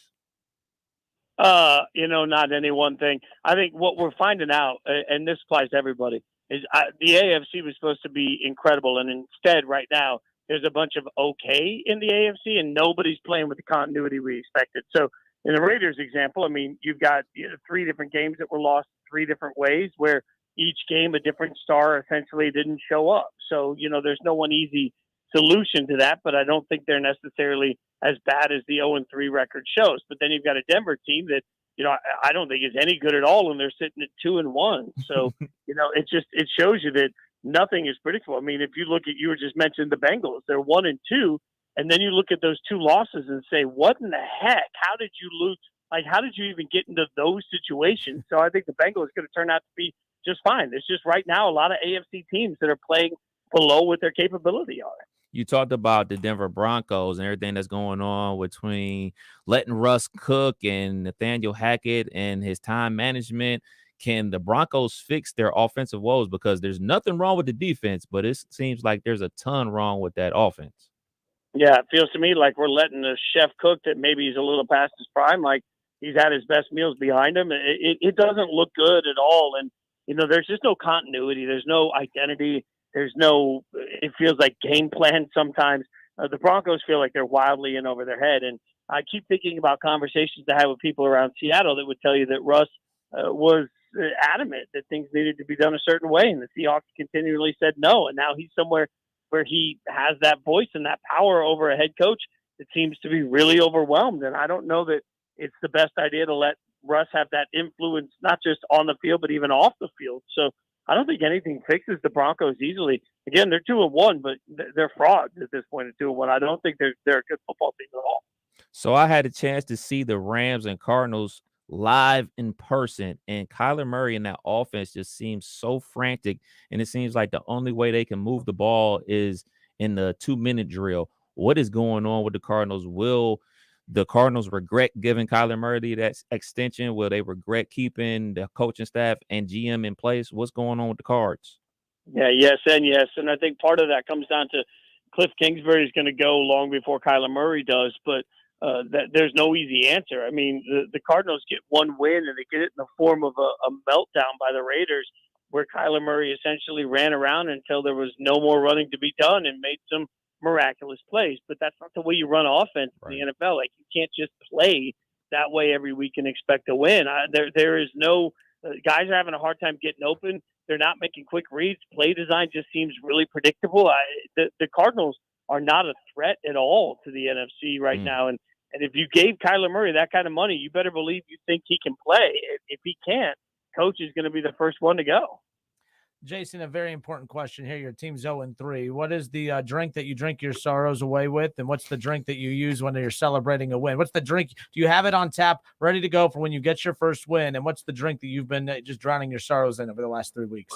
So, usually on social media, I post this Fitz sips where I have some Woodson whiskey, right? And, I ran out of the Woodson whiskey. And so then I suddenly I was going with whatever I could get my hands on by the end of week 2. And then on Sunday, true story, I finished my shows at about 1 a.m. on Saturday, decided last second I was going to book a flight. I flew to Nashville. I Ubered. I walked into the stadium. A buddy got me tickets. And it was so stinking hot in that stadium while I was watching the Raiders get just absolutely destroyed. I thought I was going to get tanked. Instead, I walked up to the concourse level at halftime. I ordered 6 waters and I chugged them, and I still felt like death. Like it was well over 100 degrees in the lower bowl of that stadium, and it was suffocatingly hot. One of my buddies brought a beer, and I was like, "You want me to drink a lukewarm beer while I watch my favorite team lose? No, I'm out." So I didn't even get to have the drinks I wanted on Sunday. So we'll see. I'm going to have to rethink everything. Maybe I need to go to clear liquor. Maybe that's the solution that'll get this thing turned around. Yeah. Jason, the AFC West, of course, we thought was the best division coming in. And I think when it's all said and done, I think as teams start to improve as the season goes on, as you alluded to, still think that is going to be the best division when it's all said and done. But right now, the AFC North is the one I'm kind of leaning on, mainly just because the fact that the Bengals, even though they're 1-2, I'm confident that they're fine. They're going to be fine. The Ravens look like the Ravens. The Browns look better, even though they do have a 2-1 record. They lost to the freaking Jets.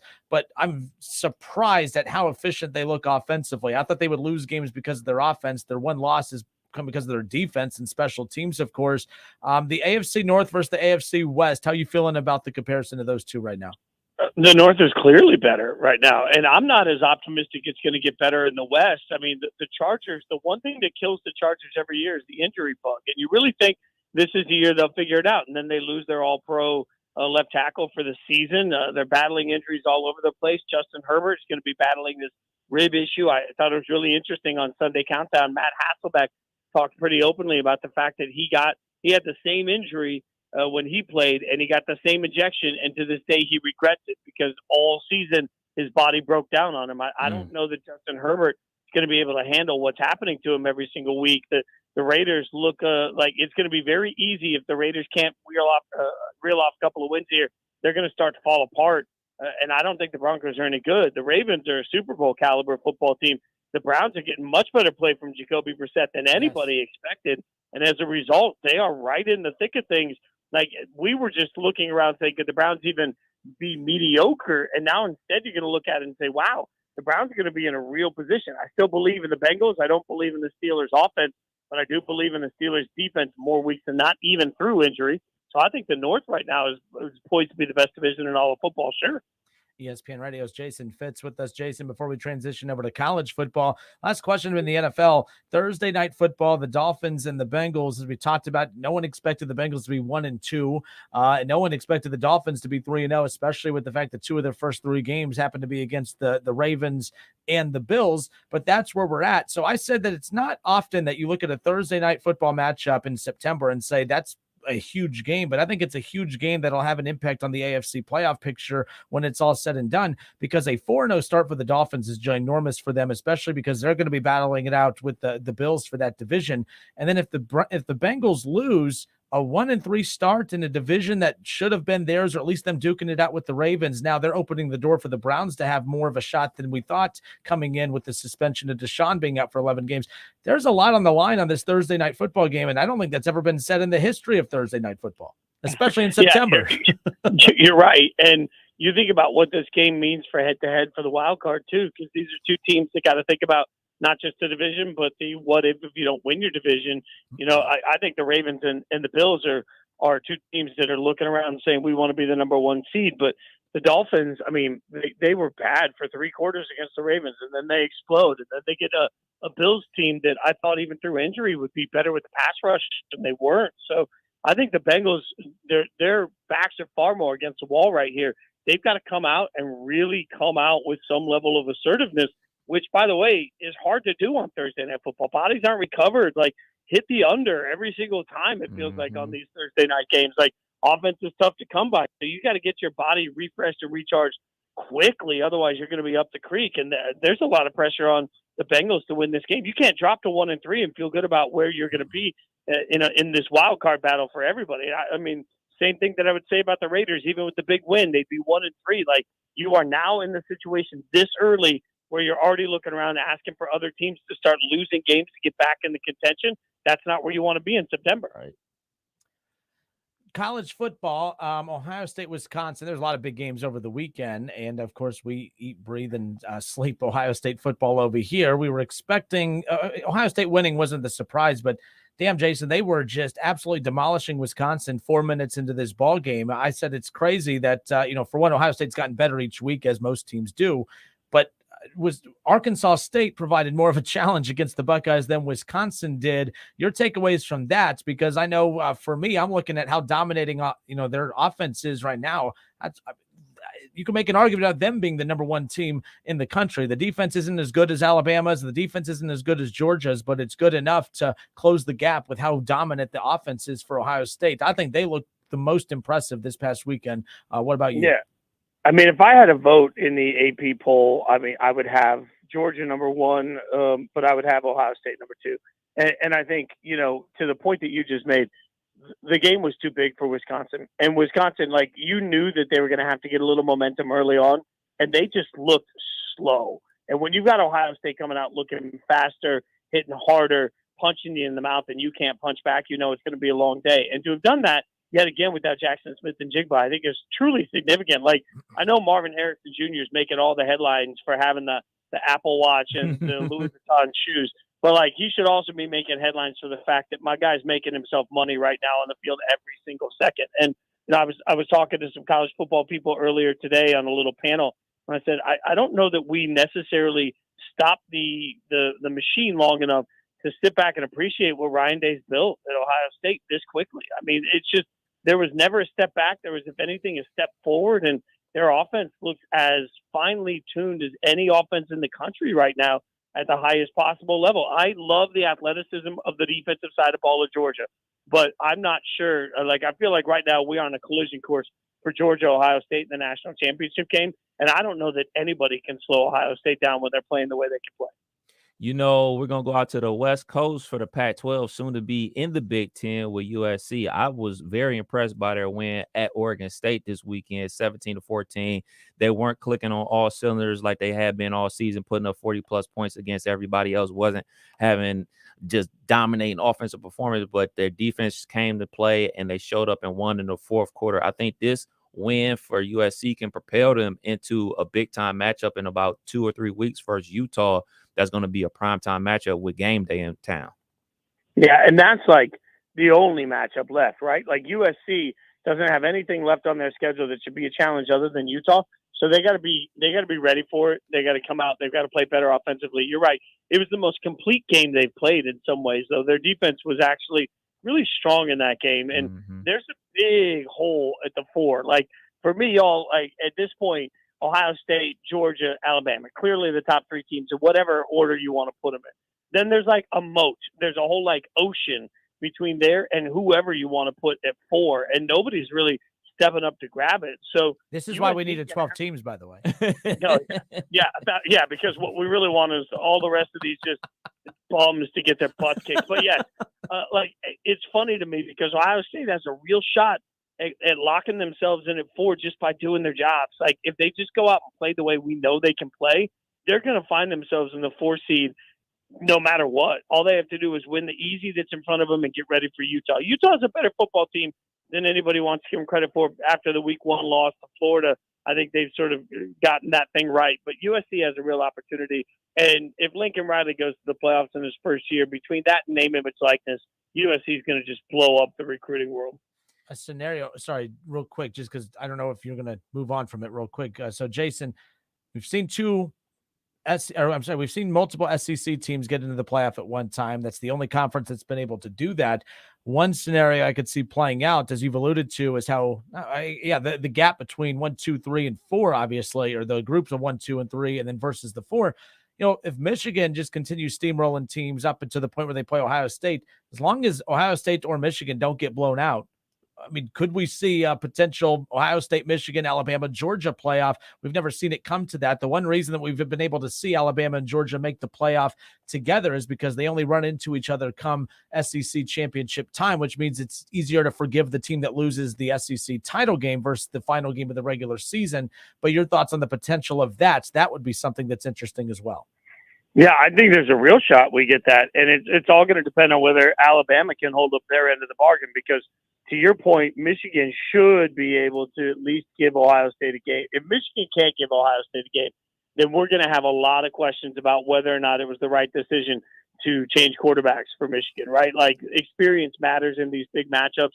So Michigan, especially the way Corum is running the football right now, Michigan should be able to put themselves in a situation where all they have to do is keep it close to Ohio State, and they'll both make a playoff. My fear is that Ohio State is going to, because of how much I believe in their offense, Ohio State's just going to turn around and run them by 40, and then they're not in the conversation. If that doesn't happen, then yeah, I mean, and look, I've said this a million times ever since we've ever talked. To me, it's very simple. I want the 4 best teams. I don't care if they all come from one conference. So if you want to give me Ohio State, Michigan, Georgia, Alabama, I'm all in for that. And I don't care who gets who and who plays in what round, 4 best. And right now, you know, Michigan's got a real stake to claim for that 4th spot. I wonder if the committee would just try and sneak in a USC just so they don't end up with 2 and 2. They don't want to polarize the rest of the country. But man, I love the thought of 2 and 2. I just want the best. This week, college football, you got NC State at Clemson. Clemson coming off an overtime victory over Wake Forest. I know everybody hates the ACC, but they've had a lot of compelling games this season so far. Florida State with the win over LSU and everything like that, and then last week with Clemson over Wake. My prediction was that NC State was going to win the ACC championship this year. What's your prediction on this game with NC State and Clemson? Yeah, see, this is a really important game because I don't think, even though everybody kept talking about the record numbers that DJ Uiagalelei put up last week, it took overtime in a wild 4th quarter for that to happen. I think we've really overhyped the way he played in that game. I don't think it was particularly good. Now, NC State didn't play well week 1 against East Carolina and needed sort of a miracle win. They haven't played much since, but they've looked good doing it. This is one of those games that, like, in my mind, NC State has to win. Right. And if you're ever going to take the next step as a program, you got to ask yourself, if not now, then when? Because, you know, Clemson's got a backup quarterback that everybody thinks is going to be lights out. Well, granted, we thought the same as DJ. I think their offense looks a little susceptible right now. Their defense at times looks susceptible. Sam Hartman carved them up last week for Wake. So I think Clemson is susceptible right now. So, I thought my pick before the season was that Clemson would right the ship and that DJ would play well enough they would win the ACC. I don't feel great about that pick. I like NC State in this game, and I think it's going to be high time that we have to start acknowledging Clemson with the loss of not just Trevor Lawrence, but also both of their coordinators. They're in a little bit of a tiny rebuild mode, if that's possible, and that's easier said than done. Not every coach can just turn things around every single year like Saban does. Hey, real quick, I don't know if you remember last year, you upset one of our listeners, Mr. Shaw. But he said you have a BS take, by the way. I mean, he's dropping words I'm not even allowed to say. You have him fired up. He says, when you're talking about Cade McNamara, of course, he says, please, that is such a BS take. Cade is hurt. He couldn't even play right now. He may be done for the season. Such trash. Man, Jason, look at you coming in and stirring up Shaw, which is not very hard to do, by the way. Yeah, Shaw, first and foremost, relax. This is the thing I got to remind, relax. I don't care enough about Michigan to hate them. So whatever you think is just not there for me. Remember, I don't like or dislike any college football program. I like chaos. That's the thing. Like last time I checked, Juilliard didn't have a football team. So I don't have a vested. UNLV did growing up. We all know they're not any good. So it's not like I'm sitting here rooting for or against anyone. I can tell you this. The number one thing I try to do is talk to smart people around me. And we got a bunch of them at ESPN and at the Big Ten that I've talked to at the Big Ten Network. And when I talk to every single person about this quarterback battle before it was even decided, everybody has said the same thing. McCarthy's a better athlete. McNamara is the more reliable quarterback in big situations. I don't think that's some wild hot take, and you may not like it, but, just get out of your feelings and understand that at the end of the day, at some level, you have a quarterback last year that broke through the window, the glass ceiling that everybody likes to talk about for Michigan, and now he's sitting on the bench. And that is always going to be a roll of the dice. I don't care what you think. All right. Well, there you go. That's to sum up, Shaw, get out of your feelings. Yeah.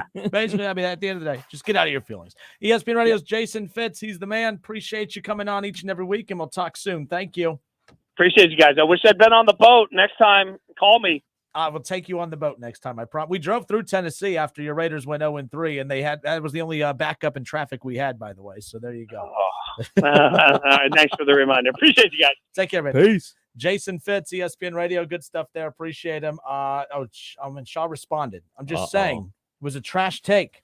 Do your job and look into the fact that Cade is hurt and possibly be done for the year. I'm not in my feel. I think you're in your feelings, Shaw.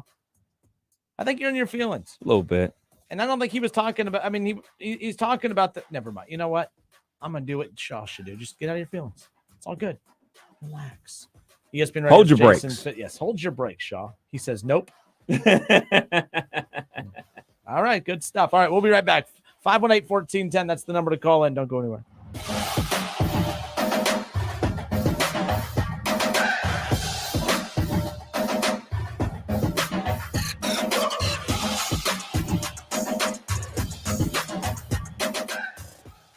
Hi, this is Joe Cordell with the law firm Cordell & Cordell. Divorce can be complicated, especially if children are involved. If you're a father and want to protect your role in your children's lives, remember Cordell & Cordell. We've helped men with matters like these for 30 years, and we'd love to help you. Contact Cordell & Cordell to schedule an appointment with one of our firm's Dayton area attorneys, a partner men can count on. 2689 Commons Boulevard, Suite 100, Beaver Creek, Ohio, 45431. Online at CordellCordell.com. Get hot water when you need it with a new Richmond water heater from Menards. With high efficiency models, including tankless options to choose from, you'll find the perfect fit for your family and save on energy costs for years to come. Save on everything for your project with 11% off.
injury as well, like a torn meniscus or a rotator cuff. Call QC Kinetics now. Don't keep living with that pain. Learn how regenerative medicine can give you your life back with no drugs and no surgery. Call QC Kinetics now for a free consultation. 937-936-0325. That's QC Kinetics. 937-936-0325. Listen to this station anytime, anywhere on Odyssey. Odyssey is your new audio home for all the music, news, sports, and podcasts that matter to you. Odyssey. That's AUDACY. The best audio entertainment this fall is on Audible. It's the home of storytelling with audiobooks, exclusive originals, popular podcasts, and more. All in one app. Sign up for a free 30-day trial at audible.com. Got a project to do? Use the right equipment and rent from Arts Rental Equipment. With over 50 years experience, Arts has the best selection, delivery, and service, plus 15 Arts locations. Work smart. Rent from Arts. Do you have foot pain? Foot pain is not normal regardless of your age or job. Podiatric physicians are the most qualified doctors to care for your feet and can provide important foot care solutions or shoe inserts to better manage foot pain. Ohio Foot and Ankle Medical Association podiatric physicians are located throughout the state and are dedicated to providing the highest quality foot and ankle care. We've been serving the profession and the public for over 100 years. To find a member of the Ohio Foot and Ankle Medical Association near you, visit associationsadvanceohio.com. Hi, this is Joe Cordell with the law firm Cordell & Cordell. Divorce can be complicated, especially if children are involved. If you're a father and want to protect your role in your children's lives, remember Cordell & Cordell. We've helped men with matters like these for 30 years, and we'd love to help you. Contact Cordell & Cordell to schedule an appointment with one of our firm's Dayton area attorneys, a partner men can count on. 2689 Commons Boulevard, Suite 100, Beaver Creek, Ohio, 45431. Online at CordellCordell.com.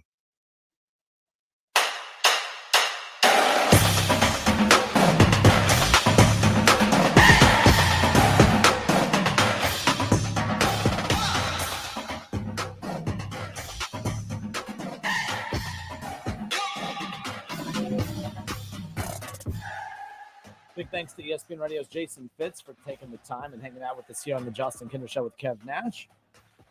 So an interesting takeaway there. I hadn't even thought about that because we haven't even got to the – well, I guess we should start getting there, Kev, because come October is when we get our very first college football playoff rankings. And I know the first one doesn't matter. The first one does matter. They all matter because – the first college football playoff rankings, when they come out, that's the first true indicator of what the committee is looking for. You know what I'm saying? Like, I get why people say it doesn't matter. All that matters is you're one of the last four.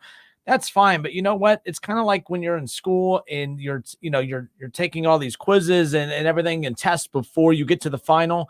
And then you get your grade back from the professor. And then you're like, man, I can't believe she took points off for that. Or I can't believe she was that picky on this. You kind of learn what the professor's looking for. So you know how much more detailed you need to be in your work moving forward, right? Like that's kind of how I view this. When that first college football playoff ranking comes out, that's the first time we get a true indication for what are the talking points that the committee is focusing in on. Not really talking points, but the criteria points. What are they really leaning towards? Because there is the human element and there is going to be mistakes made or whatever. And there might be times where emotion is played upon. But the bottom line is that once you know how the professor is grading the paper, that's kind of the rules that you know of which you're playing by. And I think that's why that first one always matters. But the one thing that Jason Fitz got my mind racing on a little bit was, who is that number 4 team going to be? Because he is right. Georgia, Ohio State, Alabama.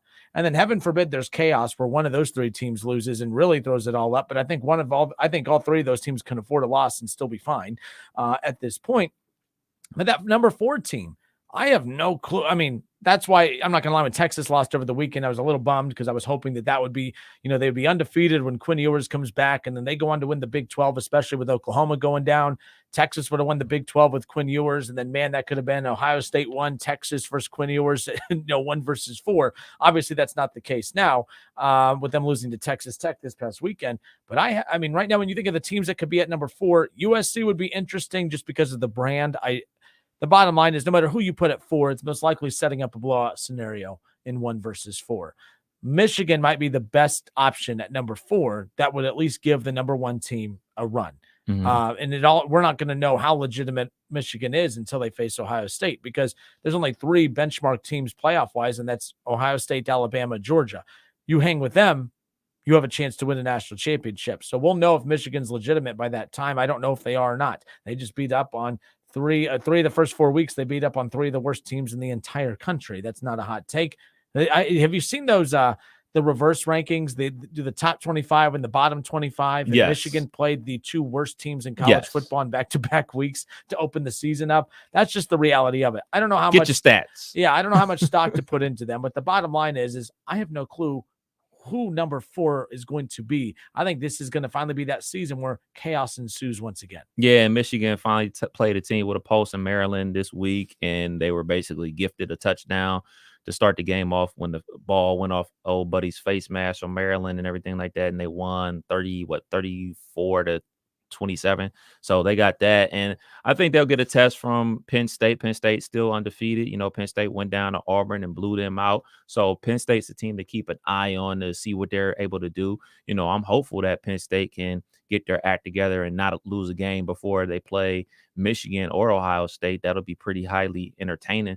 But other teams out there to keep an eye on, obviously, is going to be USC and Utah. That's going to be a big time matchup. Yep. And those teams could potentially play twice because out there in the Pac-12, the best 2 teams play in the conference championship game. So that's one to keep an eye on. So if you're hopeful to see one of those teams end up in that 4th spot, you want Utah to win the first matchup, because if Utah gets a second loss, they're out. So you want Utah to win this first matchup, and then so USC and Utah could meet in the Pac-12 championship game with 1 loss each and have all the marbles on the table for entertainment value. But I'm still looking at NC State. I really like NC State's defense. I think they're going to beat Clemson in Clemson, and then they'll have everything in front of them. So I think those are the teams to keep an eye on. The winners out there at the Pac-12, as long as it's a 1-loss USC or a Utah team, and NC State. Could this be the year? And 518-1410, by the way, you want to jump in on the conversation, give us a call. Oklahoma State is another team to keep an eye on. They're undefeated right now. But I have, they always seem to shoot themselves in the foot. They have never been able to take advantage of opportunities in front of them. Oregon already with that loss, shot themselves in the foot and again, not that they lost. I mean, that you can lose, but I think by them getting blown out by Oregon or by Georgia the way that they did, I think that's the problem right there. So the big question mark is this is why I get annoyed with the 12-team college football playoff conversation. We can't even fill a 4-team. There are not the 4 best teams in the country. There's 3 dominant teams and then just a bunch of average right there in the middle. So not even in the middle, just from, whatever. Even USC, who might right now be the favorite to get that number 4 spot, is still the gap between them and the number 3 team, whether it's Ohio State or Georgia or Alabama, is still pretty significant. So we shall see what ends up happening. But again, Tennessee's interesting, but there's sir. If Georgia goes down or Bama goes down before then, Tennessee could be an interesting player. I thought you were crazy at first, but that's a team that's pretty explosive. They're more explosive than I thought. They're fun to watch. It's weird giving Tennessee credit. What up, Brad Mays? He's a big Tennessee Volunteers fan. But they're number 8 right now. Let me see their schedule. They play.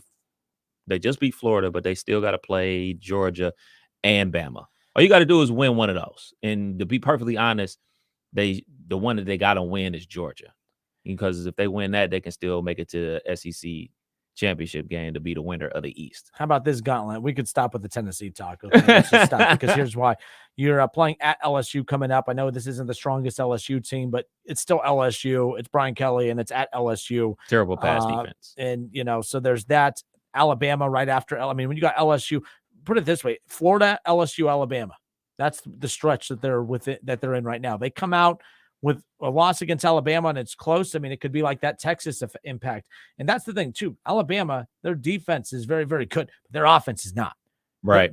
Bryce Young and that offense is not as explosive as what they have been in years past. That's why I said yesterday, I truly believe Ohio State is the number 1 team in the country, because although Alabama and Georgia's defense might be better than Ohio State's, I think the gap between Alabama and Georgia's defense and Ohio State's defense is significantly smaller than the gap between Ohio State's offense and Georgia and Alabama's offense. So I believe Ohio State's the number 1 team in the country for that very reason right there, but no one's hanging banners for week 5 college football rankings as far as that goes. But they have LSU this week, Alabama next week, and then Kentucky coming up, and then they have Kentucky, Georgia, and then they can maybe relax with Missouri, South Carolina, and Vanderbilt, but you got to come prepared to play every week, of course, with that coaching speak and all that. But man, for Tennessee's interesting. Yeah, I'm just saying. For me, I've said this earlier in the season. I say that Tennessee is going to beat Alabama at home. I think they're going to beat LSU this week on the road, and then the party comes to the end. They're going to ultimately lose to Kentucky and Georgia in back-to-back weeks. So their season will come to the end in early November for the Volunteers. But I think they're very explosive on offense, man. Hendon Hooker's next level, man. Hendon Hooker's legit. Shaw says Tennessee defense isn't good enough. Isn't good enough what? Yeah, they got terrible defense. But like, but that offense isn't good enough to beat Georgia. All they got to do, Alabama's offense is not as explosive. Texas's defense isn't the best, and they slowed down Alabama's offense. So that Shaw says he also believes that ultimately it will be Michigan at 4. My thing is, Shaw, I agree with that, but Michigan can't get blown out. I don't care if their only loss is Ohio State. If they get blown out, they're not getting into that playoff spot. I believe Utah's the safe bet as far as a win. Like if Michigan, if it comes down to, let's say Utah wins the Pac-12 championship and they beat USC, and you have USC as a non-Pac-12 conference champion, a one-loss non-conference champion USC, and a one-loss conference champion Utah, and then a one-loss Michigan team getting blown out by Ohio State. Utah's in, and it's not even up for debate at that point. I think the Pac-12 is the most dangerous conference right now to land that number 4 spot. I think Michigan has to root for, they have to win out and lose close to Ohio State or beat Ohio State, but they have to rely on USC and Utah to lose again. You know what I'm saying? Like, right. I think it's really going to come down to that. So. But yeah. Oh, David Shaw wants you to admit you were wrong about Mel Tucker and the Spartans, by the way. He went to my high school. I'll never admit it. So there you go, Shaw. Go Tigers. Sorry, you got owned by Jason Fitz. So hold on. Wait a minute. Admit what that I'm wrong, because I want to be clear what I'm admitting. So that's my question for you, Shaw. So they're having a bad season this year, but last year that didn't count. The year before that didn't count because they beat your team those 2 years in a row. So you probably beat them this year. That'll still make them 2-1. So 2 is more than 1. Last time I checked. You sound like Jerry Jones right now. I mean, I'm just saying. Mel Tucker, Cleveland Heights High School. 518-1410. Kev, who's up? We got Jesse, line 1. Jesse. Oh, I met Jesse. Man to man. I met Jesse. Jesse's a cool dude when he's not taking shots at me, of course. But I saw him he went out to Submarine House and he said he was out driving around. He just had to stop and come in and say hello. So I appreciate that. Jesse, how are you, my friend? I'm good. I didn't even have a beer or nothing. I just came in there to meet you real quick. How was your trip? Next time we're getting you a beer. Next time we're getting you a beer. How about that? Hey, I'll sit down and have it with you, my man. But what's up, man? What you got for us? I don't like people bitching about the 12-team playoff. I love when callers say bitching because they're allowed to, and it sounds cool. So and it makes Kev twitch. It makes yes. I always say it because you say it, but that's true. I don't like bad role model, man. you are. You should have heard you at the Submarine House. You're like a sailor. But yeah, forgot there's years around. The 12-team playoff. Yeah, the 12-team playoff. I don't get it because people say it's going to be some bad football. I'm a 40-year Bengals fan. I'm immune to some bad football. It's just more football. Who cares if it's some bad football? The right teams are going to make it. I don't really see the big deal, like why it has to be the 4 teams. It doesn't make really sense to me. We should be happy about it. Oh, look, and I've said this a million times that will come college football playoff 12-team time. I'm going to watch every one of those games. I'll be entertained by all of those games. And I guess at the end of the day, my big take is, and I've said it a million times in regards to the fact that I just feel like the regular season games, they won't feel as important. If Alabama, Ohio State, and Georgia could lose 2 or more games and still be fine, I think that takes away the importance of the regular season. What I like about it right now is, man, you lose once, now your whole season's on the line the rest of the way, or may have lost the season altogether. I like that urgency. It's still not the end of the world. Those games will be great come that time. I guess I just like it the way it is now. That's all. I got you. And can I get a quick Bengals take in here since it's a 2-day season? And this is usually when I piss you off, but I'm going to try to avoid that today. But I have a really good feeling about Bengals on Thursday night. They got the Ring of Honor. They got the white helmets. You got Miami traveling, and road teams do horrible on Thursday night. We all know this. And plus, they just had this big win against Buffalo. I'd say if Miami would have lost to Buffalo, we might be in a little bit of trouble. But they're on this high from beating Buffalo. I think this is a Bengals game that's I'm really confident about, and I don't say that very often. From the second half against Dallas and the way they started against the Jets, I think their offense has figured it out. I don't know if the offensive line has figured it out, but you know what? They got through it last year. It's not the best thing in the world if he's still getting sacked, but he's proven, and Joe Burrow's proven that they could still win games even with all the pressures and hurries he gets on him. You would like that not to be the case, but I think right now the biggest concern I have for the Bengals is Joe, and it's not Burrow, it's Mixon. They got to figure out that run game. I thought with that offensive line, I thought Joe Mixon would benefit more from the improved offensive line than even Joe Burrow would, and that hasn't been the case. But if Joe Mixon has a big game on Thursday, they win that, no questions asked. I like the way you're thinking. All right, man. You owe me a beer. I'll see y'all later. Sounds good, man. Take care. See you guys. This is the thing. Y'all hate me when y'all listen to me, but when you meet me, I am not that bad. I'm not that bad. I mean, Kev hates me, but he has to spend every day with me. Difference is y'all, you just get small doses. Small doses. We'll be right back. It's the Justin Kinder Show with Kev Nash.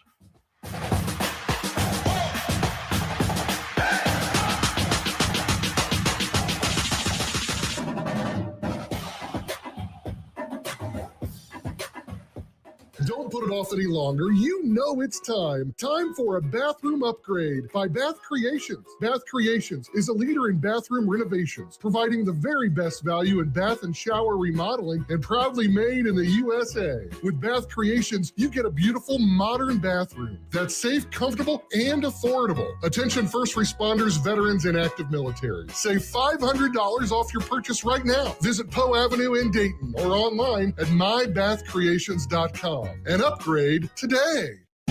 Hey, Buckeye fans, as the official wing sponsor of your Ohio State Buckeyes, Roosters is giving away 12 trips for two to this year's Buckeye Bowl game. Each trip comes complete with airfare, hotel, gift bag, and 2 tickets to the big game. One bowl prize winner will be chosen each week, along with other cool Roosters weekly prizes. So register every week at roosterswings.com. Roosters, a fun casual joint, and the official wing sponsor of Ohio State Athletics. Official contest rules at roosterswings.com. Have you heard? $5,000 sign-on bonus. That's right. My friends at Cordell Transportation are now hiring Class A CDL drivers for home daily dedicated lanes, no-touch freight with brand new equipment, and offering a $5,000 sign-on bonus paid over 18 months, paid orientation, company 401k. Plus, they're now hiring recent truck driving school graduates. Apply today. Online at CordellTransportation.com. Driven to succeed. Contractors, use the right equipment for your project and rent from Arts Rental Equipment. No storage, no maintenance, no hassle. 15 Arts locations and online at artsrental.com. Work smart. Rent from Arts. The best audio entertainment this fall is on Audible. It's the home of storytelling with audiobooks, exclusive originals, popular podcasts, and more. All in one app. Sign up for a free 30-day trial at audible.com. Now's the time to get a great deal on Kubota construction equipment, featuring durable Kubota engines, more comfort, more productivity, more get it done right. The Kubota construction lineup shows up ready to work every day. Right now, bring home select Kubota equipment for 0 down, 0% APR for up to 36 months. Now through September 30th. See us or go to KubotaUSA.com for more details. See Columbus Equipment Company, 7570 New Carlisle Pike in Dayton. If you need new roofing, siding, or gutters, skylights, or patio enclosures, if you're a homeowner or business and need someone you can trust, don't take a chance. Enhance with Lance. Lance Roofing and Siding in Fairborn has been satisfying customers since 1993 and hold an A+ rating with the Better Business Bureau. Lance Roofing and Siding, 8460 Dayton Springfield Road in Fairborn. Call for a free estimate at 864-2722. That's 864-2722 or online at lanceroofing.com. She posted about us just now. Celebrities can't get enough of Bianna's bespoke skincare line. She has 147 million followers. How do we monetize? She needs a social media associate to help her with the hype. We should repost this. Do we need a hashtag? Indeed can help her hire great people fast. I need Indeed. Indeed you do. You can schedule and conduct virtual interviews all from your employer dashboard. Visit Indeed.com/credit and get $75 towards your first sponsored job. Terms and conditions apply. That's the sound of a crack in the ceiling found at a home inspection. But with a Realtor by your side, a newfound leak might only cause minor worries. With their expertise, a Realtor can suggest a credit at closing and even connect you to a contractor to help you shore up that leak and alleviate your worries. When it comes to cracks in your plans, the expertise of a Realtor can make all the difference. The difference between an agent and a Realtor is real. Realtors are members of the National Association of Realtors. That's who we are.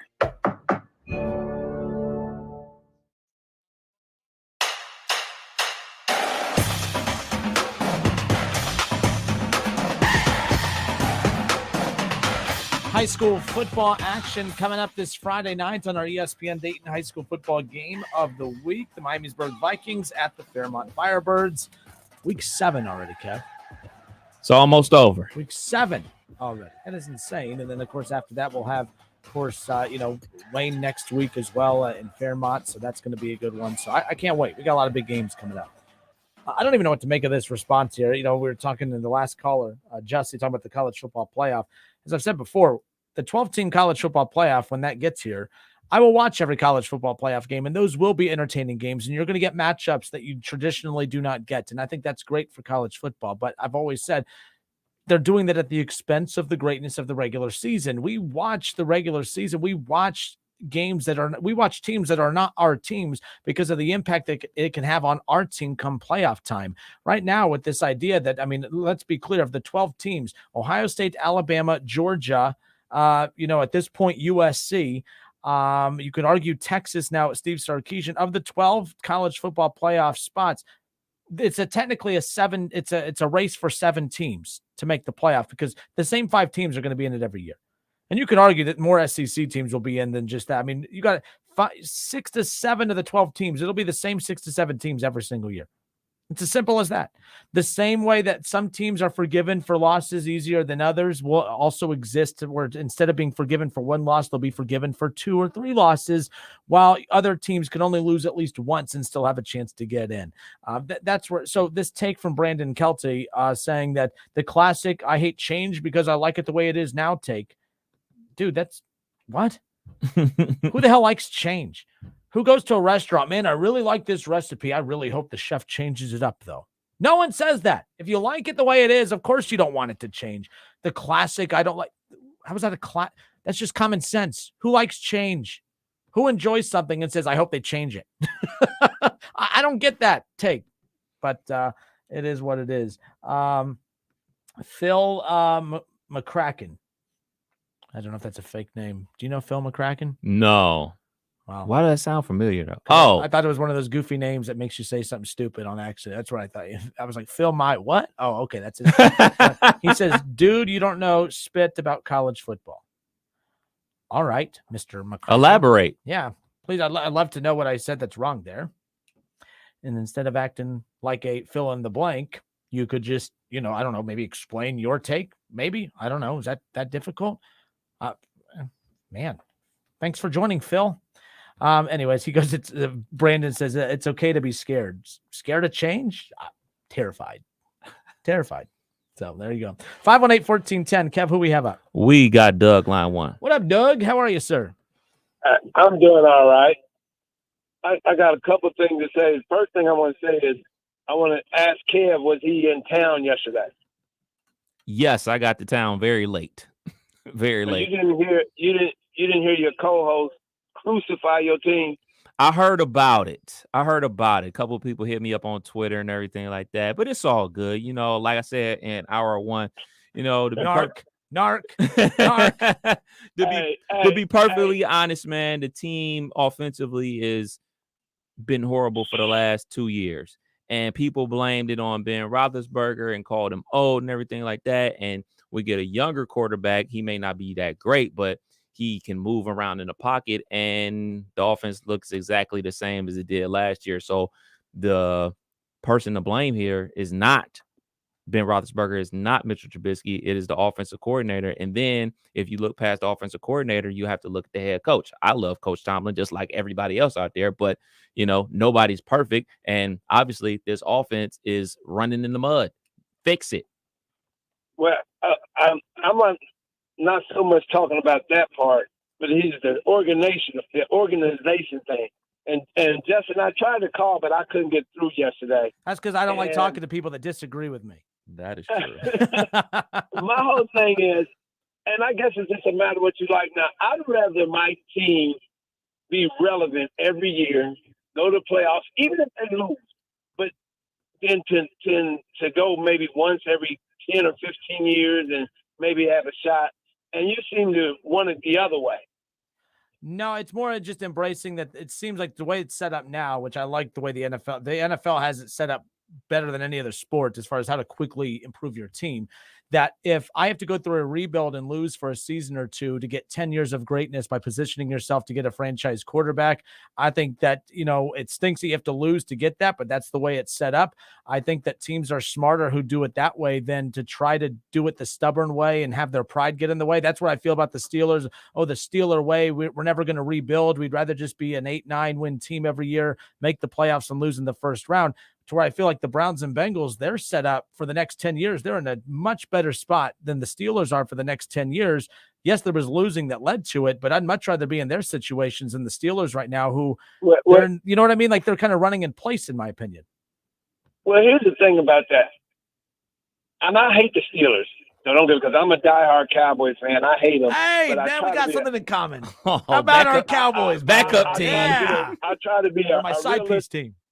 And I've been arguing about with Steeler fans, but what I do respect is how they run their thing. You can get a great quarterback anywhere. It's so many 1, 2, 3 busts.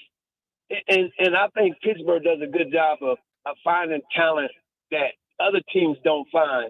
And you could just name something like Antonio Brown and Wallace and Harrison. These guys wasn't even highly touted people, but Pittsburgh find them. And it's a lot of other players that they seem to find that end up being great because they scout good.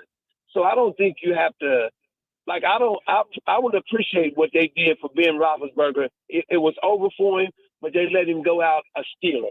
I wish the Cowboys would have let Dorsett go out a Cowboy and let Emmett go out a Cowboy.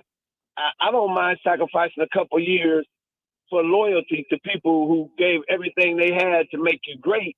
And then when you just throw them out with the bathwater, I don't particularly like that. And I wouldn't mind sacrificing a couple years for loyalty. And Pittsburgh, they did that for Ben Roethlisberger because he should have been gone a couple, 2 or 3 years ago. And if this quarterback ends up being good, which I don't know, then they all right. They got Rudolph to replace Ben. He just ain't no good.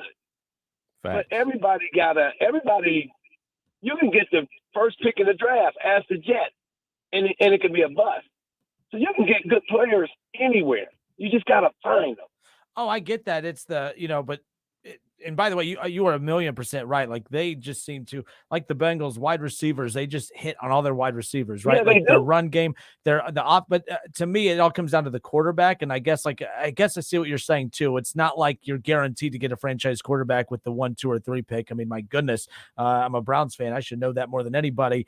But I guess it's just one of those situations where quarterback, like they have to find a way to get a quarterback, and maybe they have it. Maybe it is the guy that they have now, of course, out of Pitt. But we'll see what happens there. I don't know. Like I said, just the Steelers, they just drive me crazy. Yeah, I understand. I hate them too. There we go. To sum up, that's all that matters. Hey, Justin, I didn't mean to tell on you, but it's okay. I just knew you did your partner dead wrong yesterday because that was kind of criminal. Well, yeah, I wouldn't have done that if he was here. Looks like I have to listen back to the show on the YouTube page. It was bad, man, because I was like, man, why is he so mad at Kevin and the Steelers? Because he just went on, and I was like, good Lord, it was bad. Oh, okay. I didn't know it was that bad. We're having technical difficulties. The audio from yesterday seems to be missing. You need to listen to it. I will. Hey, Doug. I figure your ears are the least burning. Hey, Doug, appreciate you, man, even though you ratted me out. Thank you. Hey, thanks a lot, man. Talk to y'all later. Thanks, Doug. 518-1410. Okay. Yeah, it was pretty bad. Like I said, people say, I bet you wouldn't say that if Kevin was here. I'm like, you're damn right. I would not. I do my best smack talk behind people's back. Oh, so, goodness. There you go. Yeah. So I have to admit I was wrong. I said McCracken. I apologize, sir. He was talking to Shaw. Oh, okay. Now, McCracken, you were always welcome on this show because you took a shot at Shaw. That is always welcome on these airwaves. Jason Fitz just did a little bit ago. I always do. Kev does from time to time. Okay, he did explain himself on the Mel Tucker thing coming up here. Actually, let's just let him do it himself. We got Shaw online on hold? Yes, he is on line 2. All right, Shaw, let him know why he was wrong about Mel Tucker. Let's see here. He's coached in 36 games. 16 of those have ended in a loss. 13 of those 16 have been losses in double digits. So please explain to me why, again, he's such a good coach without Mr. Walker. Yeah, Kev. 2-0 versus Michigan. There's more to Sparty football than Michigan State. Little brother beat you. Coming from you, who's always like, we beat Ohio State. We beat Ohio State. And didn't watch it. I mean, okay, congratulations. Little brother won 2 of the last 3 games, and they're still losing the overall series by over 15 games. I mean, congratulations. They actually can put their pants on without falling on their face for once in their program's history. Congratulations. They just went out to Washington, got curb stomped by a Huskies team that's very overrated, and that'll get proven out when they play the rest of the Pac-12. They just got curb stomped by a team I told you guys to look out for in the Big Ten West, the Gophers, but I got laughed off this radio station when I said it. But they just got curb stomped by them too, all inside their own house. So what did he earn that $10 million, $13 million contract for again? For beating y'all twice. So that's all it takes is just beating Michigan State. Just beating Michigan. That's Twice. all it takes? Yes, to beat you twice, yes. So while we're going on to Big Ten championships and while we're going on plural? to the college Did you football just- playoffs, you guys Did you just make that plural? they can stand on their laurels. They can stand on their laurels and say they beat Michigan twice. Did you just make that plural? You said championships. No, I said championship. Yes, to answer your question, yes. And that proves why they're little brother. Okay, they're not my team. You act like they are. No. I don't act like they're my team. What do I say, Kenner? Mel Tucker went to my high school, Cleveland Heights High School, home of the Tigers. When Travis Kelce balls out, I remind everybody that Travis Kelce went to my high school, home of the Tigers, Cleveland Heights High School. That's all I say. No one cool went to my high school. The best athlete from my high school went to Division II basketball. So Trent Cole went to mine. But Let's go. The Xenia? Yeah. Buccaneers. Oh, you went to Xenia? Oh, now it all makes sense. You went to Xenia? Unfortunately. Oh my gosh, that's so funny. That is hilarious. I went to Van Wert High. I always say we're the Xenia of the North. I just You can learned take a that lot however about you your want. city. You could take that however you want. But Shaw, good stuff, man. Appreciate it. 518-1410. That's the number to call and jump in on the conversation. I know a couple of you were trying to call and jump in during that last part. We'll open up the phone lines again and get some of you guys back on hold. But we'll be right back. Again, it's the Justin Kinner Show with Kev Nash on 1410 Wing AM, college football, NFL, Major League Baseball. But, man, how about Doug? My goodness, Doug. Take it easy. Narc. We'll be right back.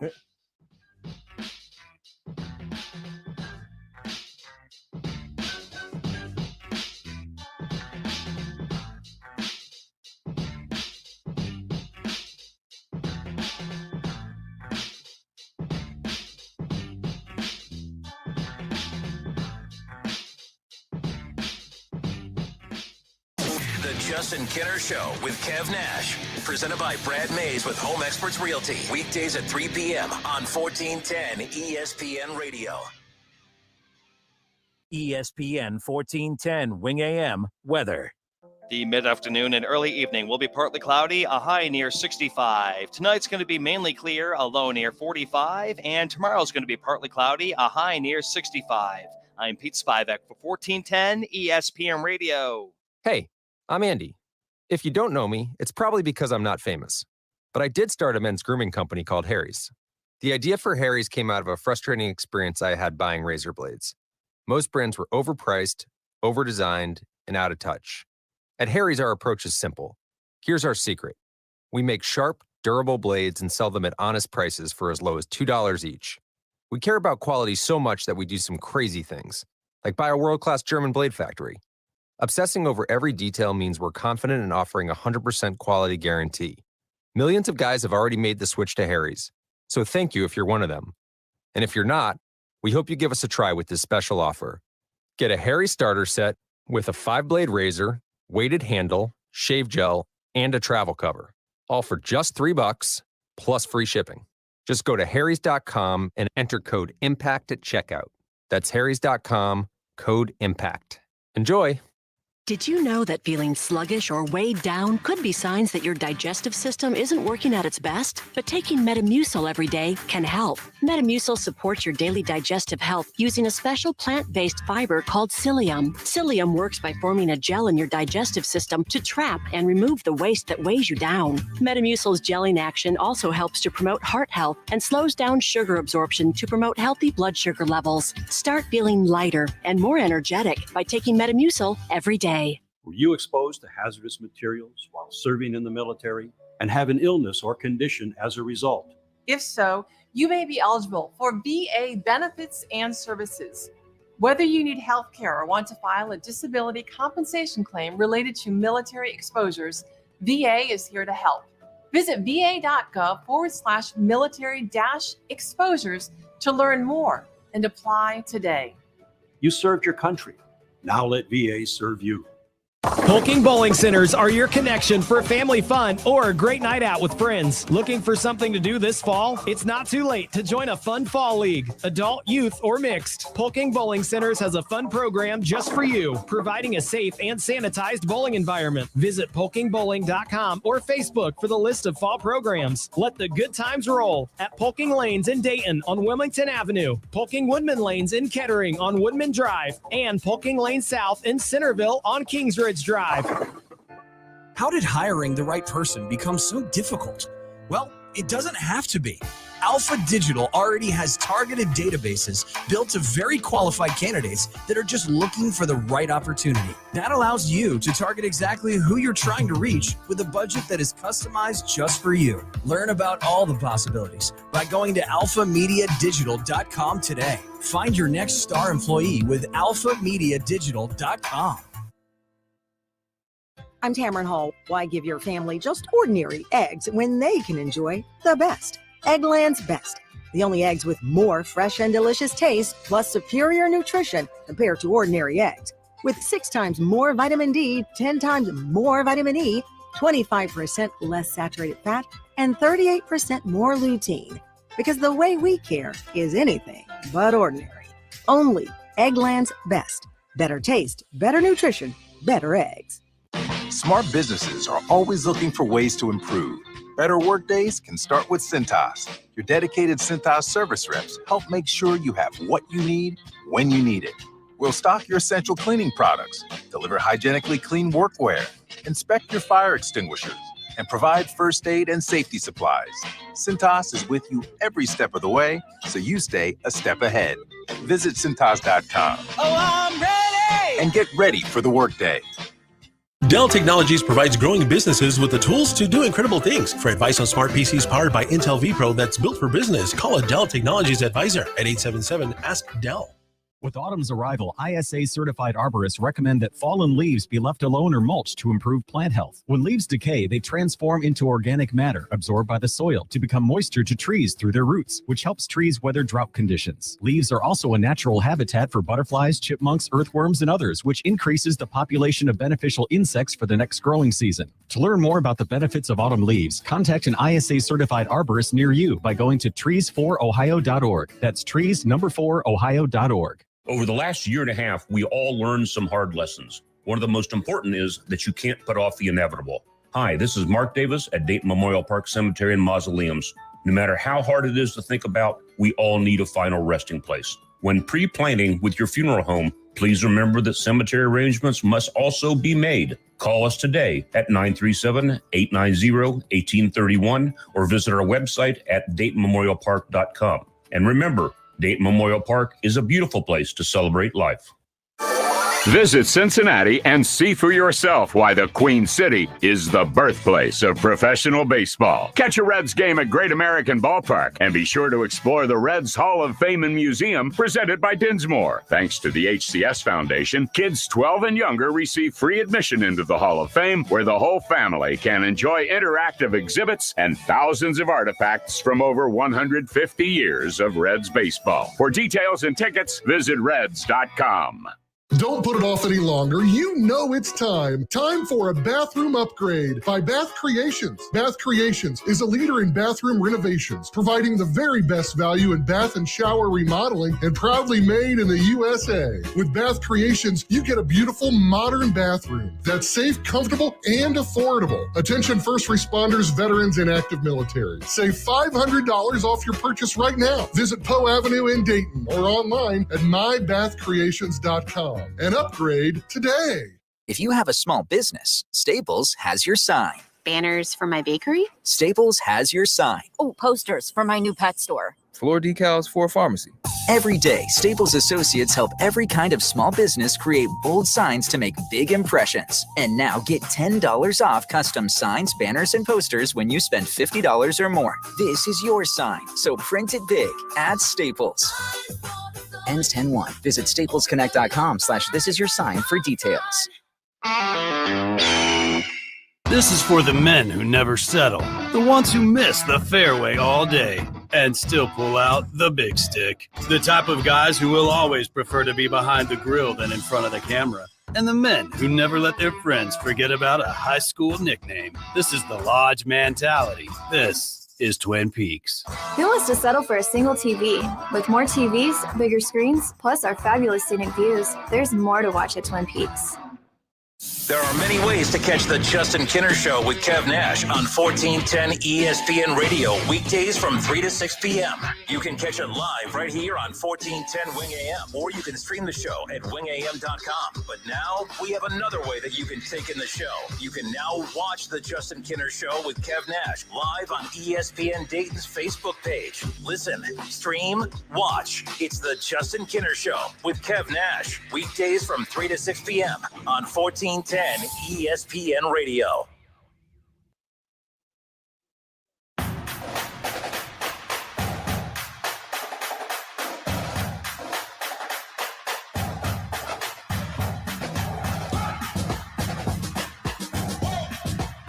Can you believe NBA Media Days started already this week? I didn't know the first game, the NBA tips off on October 20th. Let's get it on.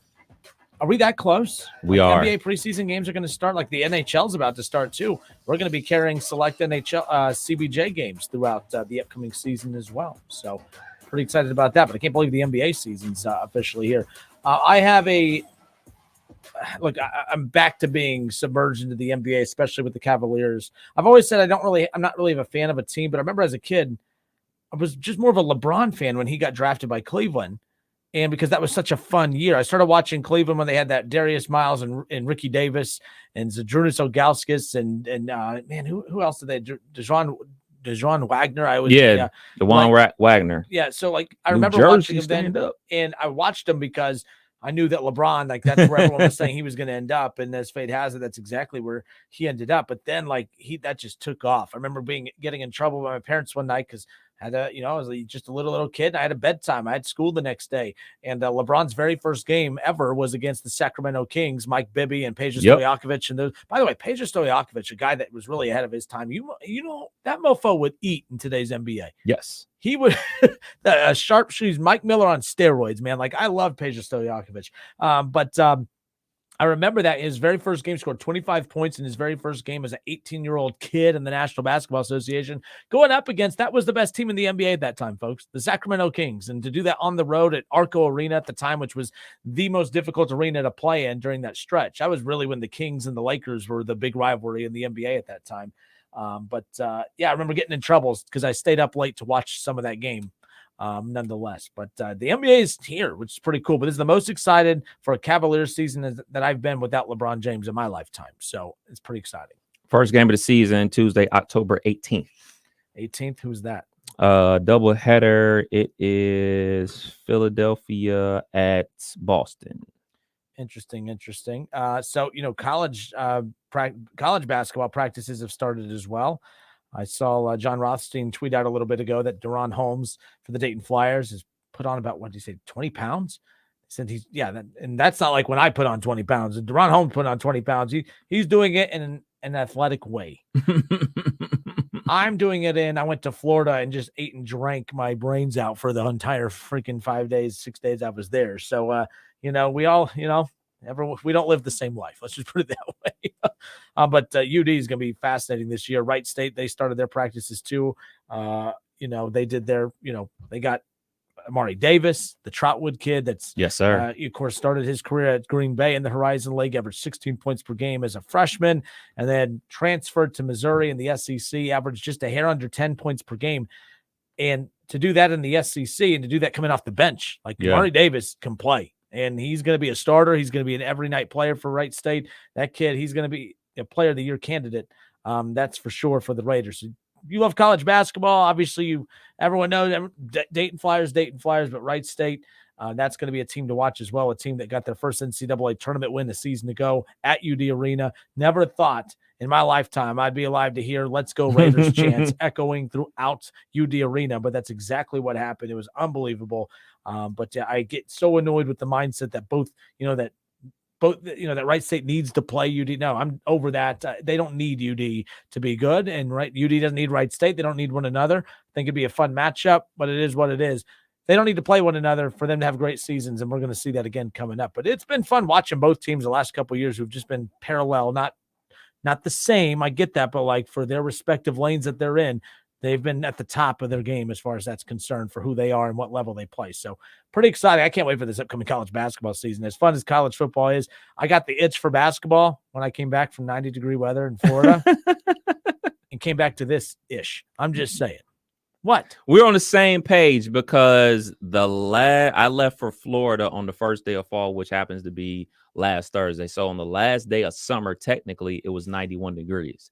So I get up in the morning, we were used to the mornings being a little bit more chilly. So my flight left at 6 a.m. So I'm at the airport at 5 and everything like that. So I get out to Arizona. It's 100 degrees all those days.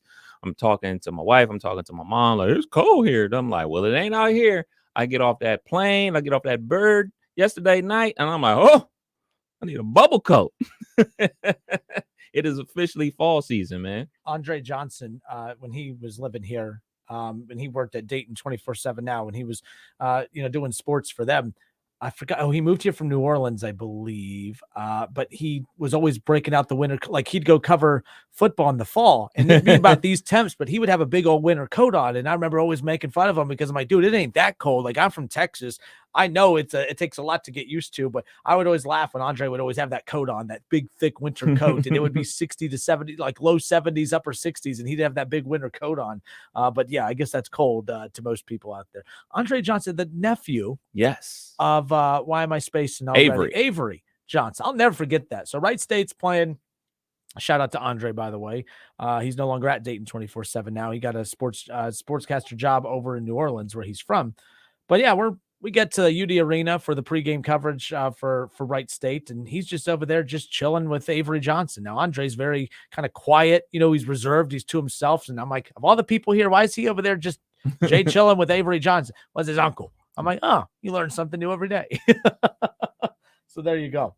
All right, it's the Justin Kinner Show with Kev Nash here on 1410 ESPN Radio. Some guy says Flyers will be a top 10 team this year.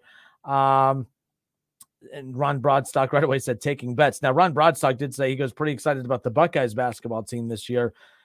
Chris Holtman, he fascinates me too as the head coach of the Buckeyes because all he does is win. All he does is get to the NCAA tournament every year, which is the one reason everyone wanted to run Thad Matta out of Columbus because he couldn't get them to the tournament. Now we get there. Now we're not satisfied. We want more, which you should always want more, of course. But kind of a weird season for him. Kev, if they don't, it's again, maybe a little too early for preseason college basketball talk. But we know UD is going to have a great year, or will they? My big thing with UD is they never do well when the expectations are for them to be great. They're more of that chip on their shoulder program, Mhm. right? Like that's not a shot. Even when Archie Miller was here, I remember every time they would finally crack the top 25, they would lose that first game right when they cracked the top 25 and then bounce back out of it again. You know what I mean? They would always kind of hop back and forth. They're going to start in the top 25 this upcoming season. You know, how do they handle that? My big thing is completely new roster, completely new mindset. You know, Anthony Grant's going to have this team ready to go. UD is going to be interesting how they play with the target on their back right off the bat. They're not sneaking up on anybody. Right. I know the comparisons are to that 2020 UD team with Obi Toppin, but the difference is people expected a big season from UD that year with Obi Toppin, but no one expected them to be that team that moved all the way up to the number 3 team in the country and would have been a 1 seed. So it's like one of those things where they were so used to not sneaking up, but just kind of steamrolling teams on the way up. Now they're starting high up. Can they sustain that? You know what I'm saying? Like that's going to be the big key for UD. But for Ohio State, the opposite. They have to prove that they are one of the top teams, and they're going to have to, make a run in the tournament for Chris Holtmann, who I don't think will be fired after this year. But my goodness, if they don't make at least a mini run in the NCAA tournament, Chris Holtmann's seat could be hot. Which again, I don't know who else if you move on from Chris Holtmann, which I think would be absolutely stupid because he kicks ass in recruiting, Kev. Like that's the other thing too. He has Ohio State back to getting some of the top classes year in and year out. You move on from Chris Holtmann, you're setting the program to a high standard, and that's okay. But where do you go from Chris Holtmann? Where do you go from Chris Holtmann? The last time we thought when Thad Matta was there and they moved on from Thad, we thought we knew Archie. Who's that up-and-coming young coach out there that they're looking at, or an established coach? I don't know who that would be. I don't know what the expectations for the Buckeye basketball program this year. You know, you lose Kyle Young, EJ Liddell, Braden was a first-round pick. Yep. So you got a lot of turnover on that roster. I mean, those are the 3 big hitters from the team last year. So they got question marks. I know the recruiting is everything nowadays, but like the guys that they lost were not only the offensive outputters, but the defensive guys as well. So I'm curious to see how this team functions. I mean, the only guy that, I have a rapport with that I know that can hoop is the Wright State's transfer, Tanner Holden. So like, he's the only guy that I know for sure. Like, okay, well, I know what he brings to the table. There's a lot of question marks for me with the Buckeye Hoops program this year.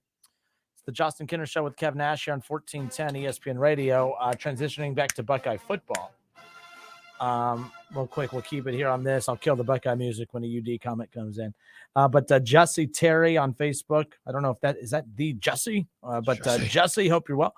Jesse Terry says, we'll find out about UD early. The Atlantis tournament is loaded.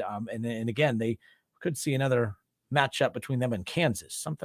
It is weird. Like, I don't know who UD's rival is. You don't necessarily have to have one. I think it's sad that you don't. And there's one that's a built-in one that they just avoid like crazy. But I don't know if they have a rival. But if they did, Kev, I'd venture to say it's Kansas. I mean, every time those two teams play, it is just it's an instant classic of a matchup. It is weird that Kansas seems to be UD's little weird mini rivalry. Oh, those cheaters out there in Kansas. Little cheaters out there that just can't just, you, Kenner? I'm just saying, the NCAA won't come down on Kansas, but they've come down on Memphis. They did not come down on Memphis. They he got away. Too. What did they lose scholarships? Yes. They did not come down on Memphis. He's still employed, and he's still getting dudes to go out there. Don't no. Really? How long are we gonna wait for this Kansas thing? For one, it's Kansas, Memphis. Exactly. Kansas, Memphis. Exactly. When we gonna come down to North Carolina? Do we? But that's the thing. Ask yourself: do you really want that? Yes. No. Yes. No. I don't want North Carolina to not be relevant. No, I want or anyone else. No, I want y'all to abide by the rules that you put out there for everybody else. Yeah, because everyone else, they're keeping their eyes on their own paper. All right, Ohio State football. When we come back, we'll close out the show with this. A big-time player for the Buckeyes. We don't know when he's going to come back. Will he come back at all? We'll talk about that next.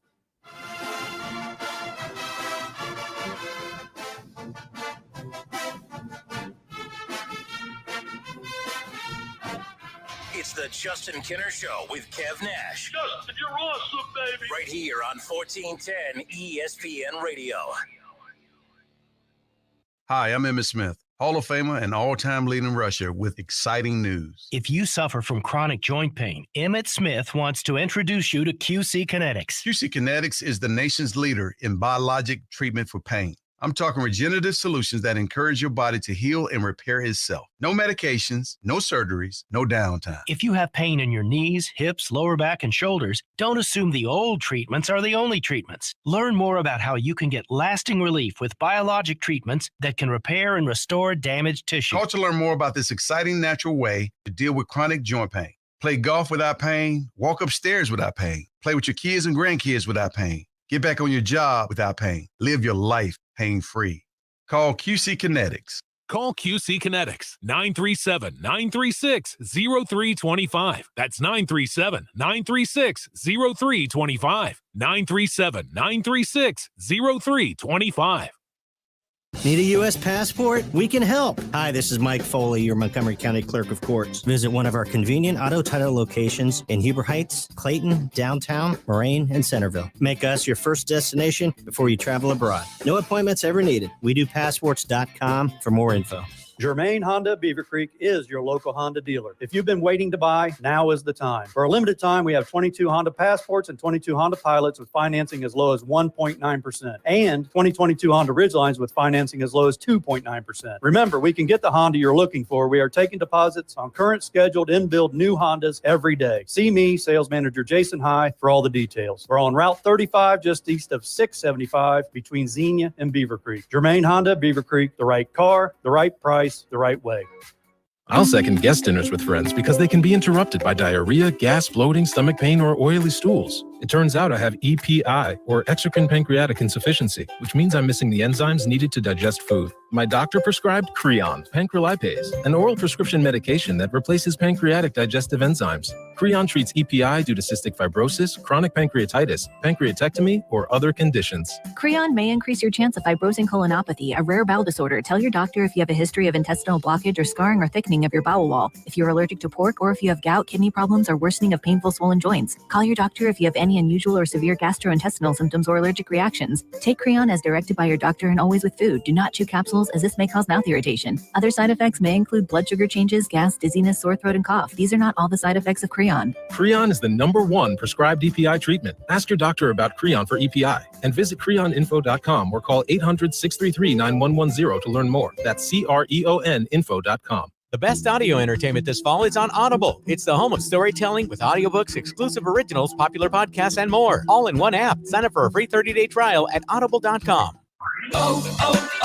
O'Reilly. See the road ahead more clearly with Sylvania Bulbs and O'Reilly Auto Parts. Right now, purchase select Sylvania bulbs and get a $15 gift card after mail-in rebate, plus receive double O-Rewards points. Replace your bulbs today and see better tonight. Let the professional parts people help you find the bulbs you need. Visit O'Reilly Auto Parts or O'ReillyAuto.com. O'Reilly Auto Parts. Mr. Clean, Mr. Clean. Of course I use Mr. Clean Magic Eraser to clean tough messes off my stovetop and bathtub. But then I discovered I can also use it to easily clean my patio furniture and even my shoes. I'm hooked. And when wipes won't cut it, I use Magic Eraser Sheets. They're thin and flexible erasers, perfect for everyday messes, like gunk on my counters and sinks. They really are magical. The reviews are in. Mr. Clean Magic Eraser and Sheets make cleaning look easy.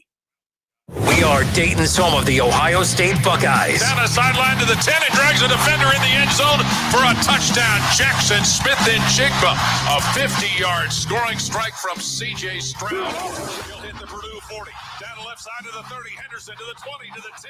And into the end zone goes Henderson. Don't miss the Buckeyes all season long. Right here on 1410 ESPN Radio and on 92.9 Jack FM. Go Bucks!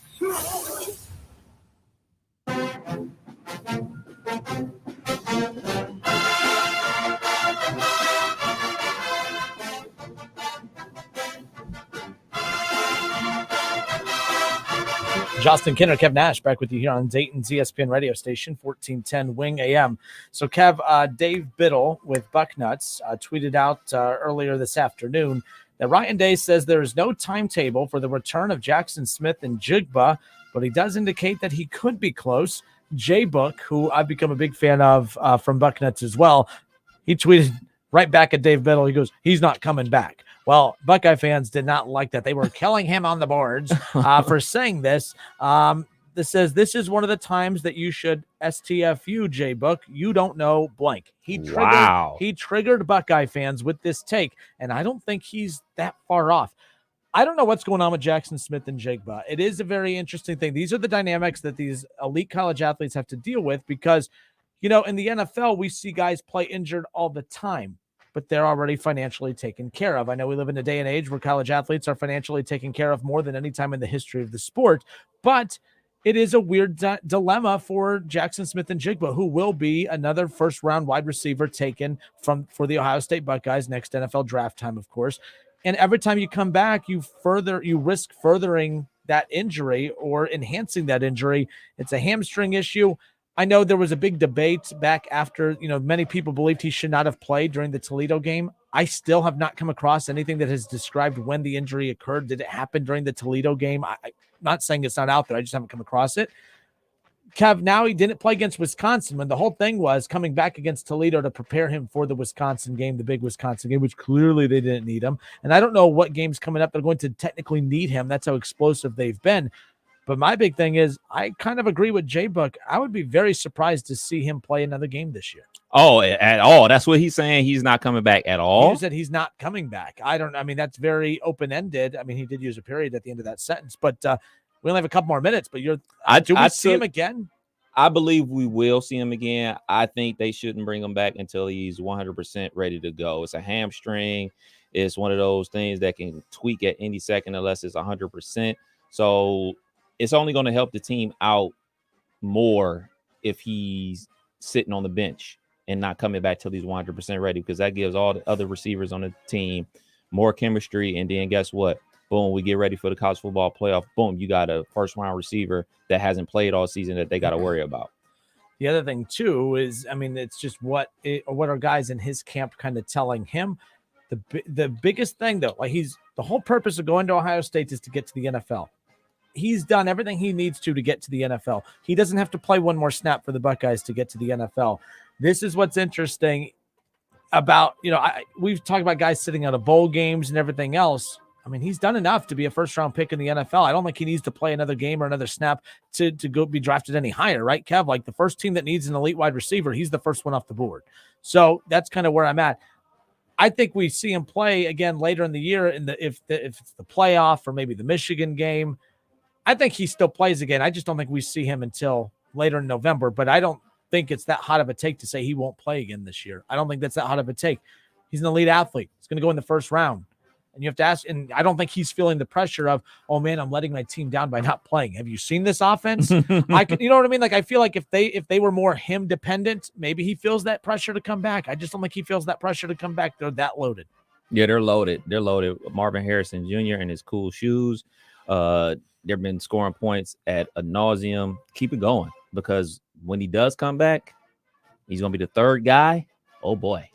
Oh, boy. Oh, boy is right. All right, guys, good stuff. That wraps it up for us here today. Thank you to Narky Doug for ratting me out about the Bengals. Someone said, Will Limmer, shout out Will. He goes, to you, of course. He goes, my Steeler brother. Justin was talking blank yesterday. Oh, everybody's telling me. Everyone's ratting me out. What the hell? I thought we were friends. I don't know Will, but I definitely don't want to know Will now. Narc. He goes, one Browns win brings this out. Yes, it does. They play again this year. Well, we do. That sucks for you. That sucks for you. I'm just saying, Mr. Will. Will Limmer, more like Will Loser, am I right? All right, folks, good stuff tonight. Appreciate everyone, all the calls. Appreciate the interaction on social media. We'll do it again tomorrow. Until tomorrow, it's the Justin Kinner Show with Kev Nash, 1410 ESPN Radio. Go Bucks.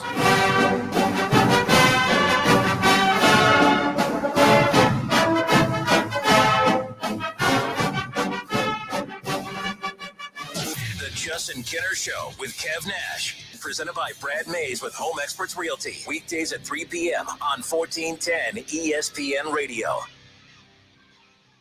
Do you know what people see when they Google you? Search engines don't always get it right. And when they're wrong, it's your reputation on the line. So what do you do when you don't agree with your search results?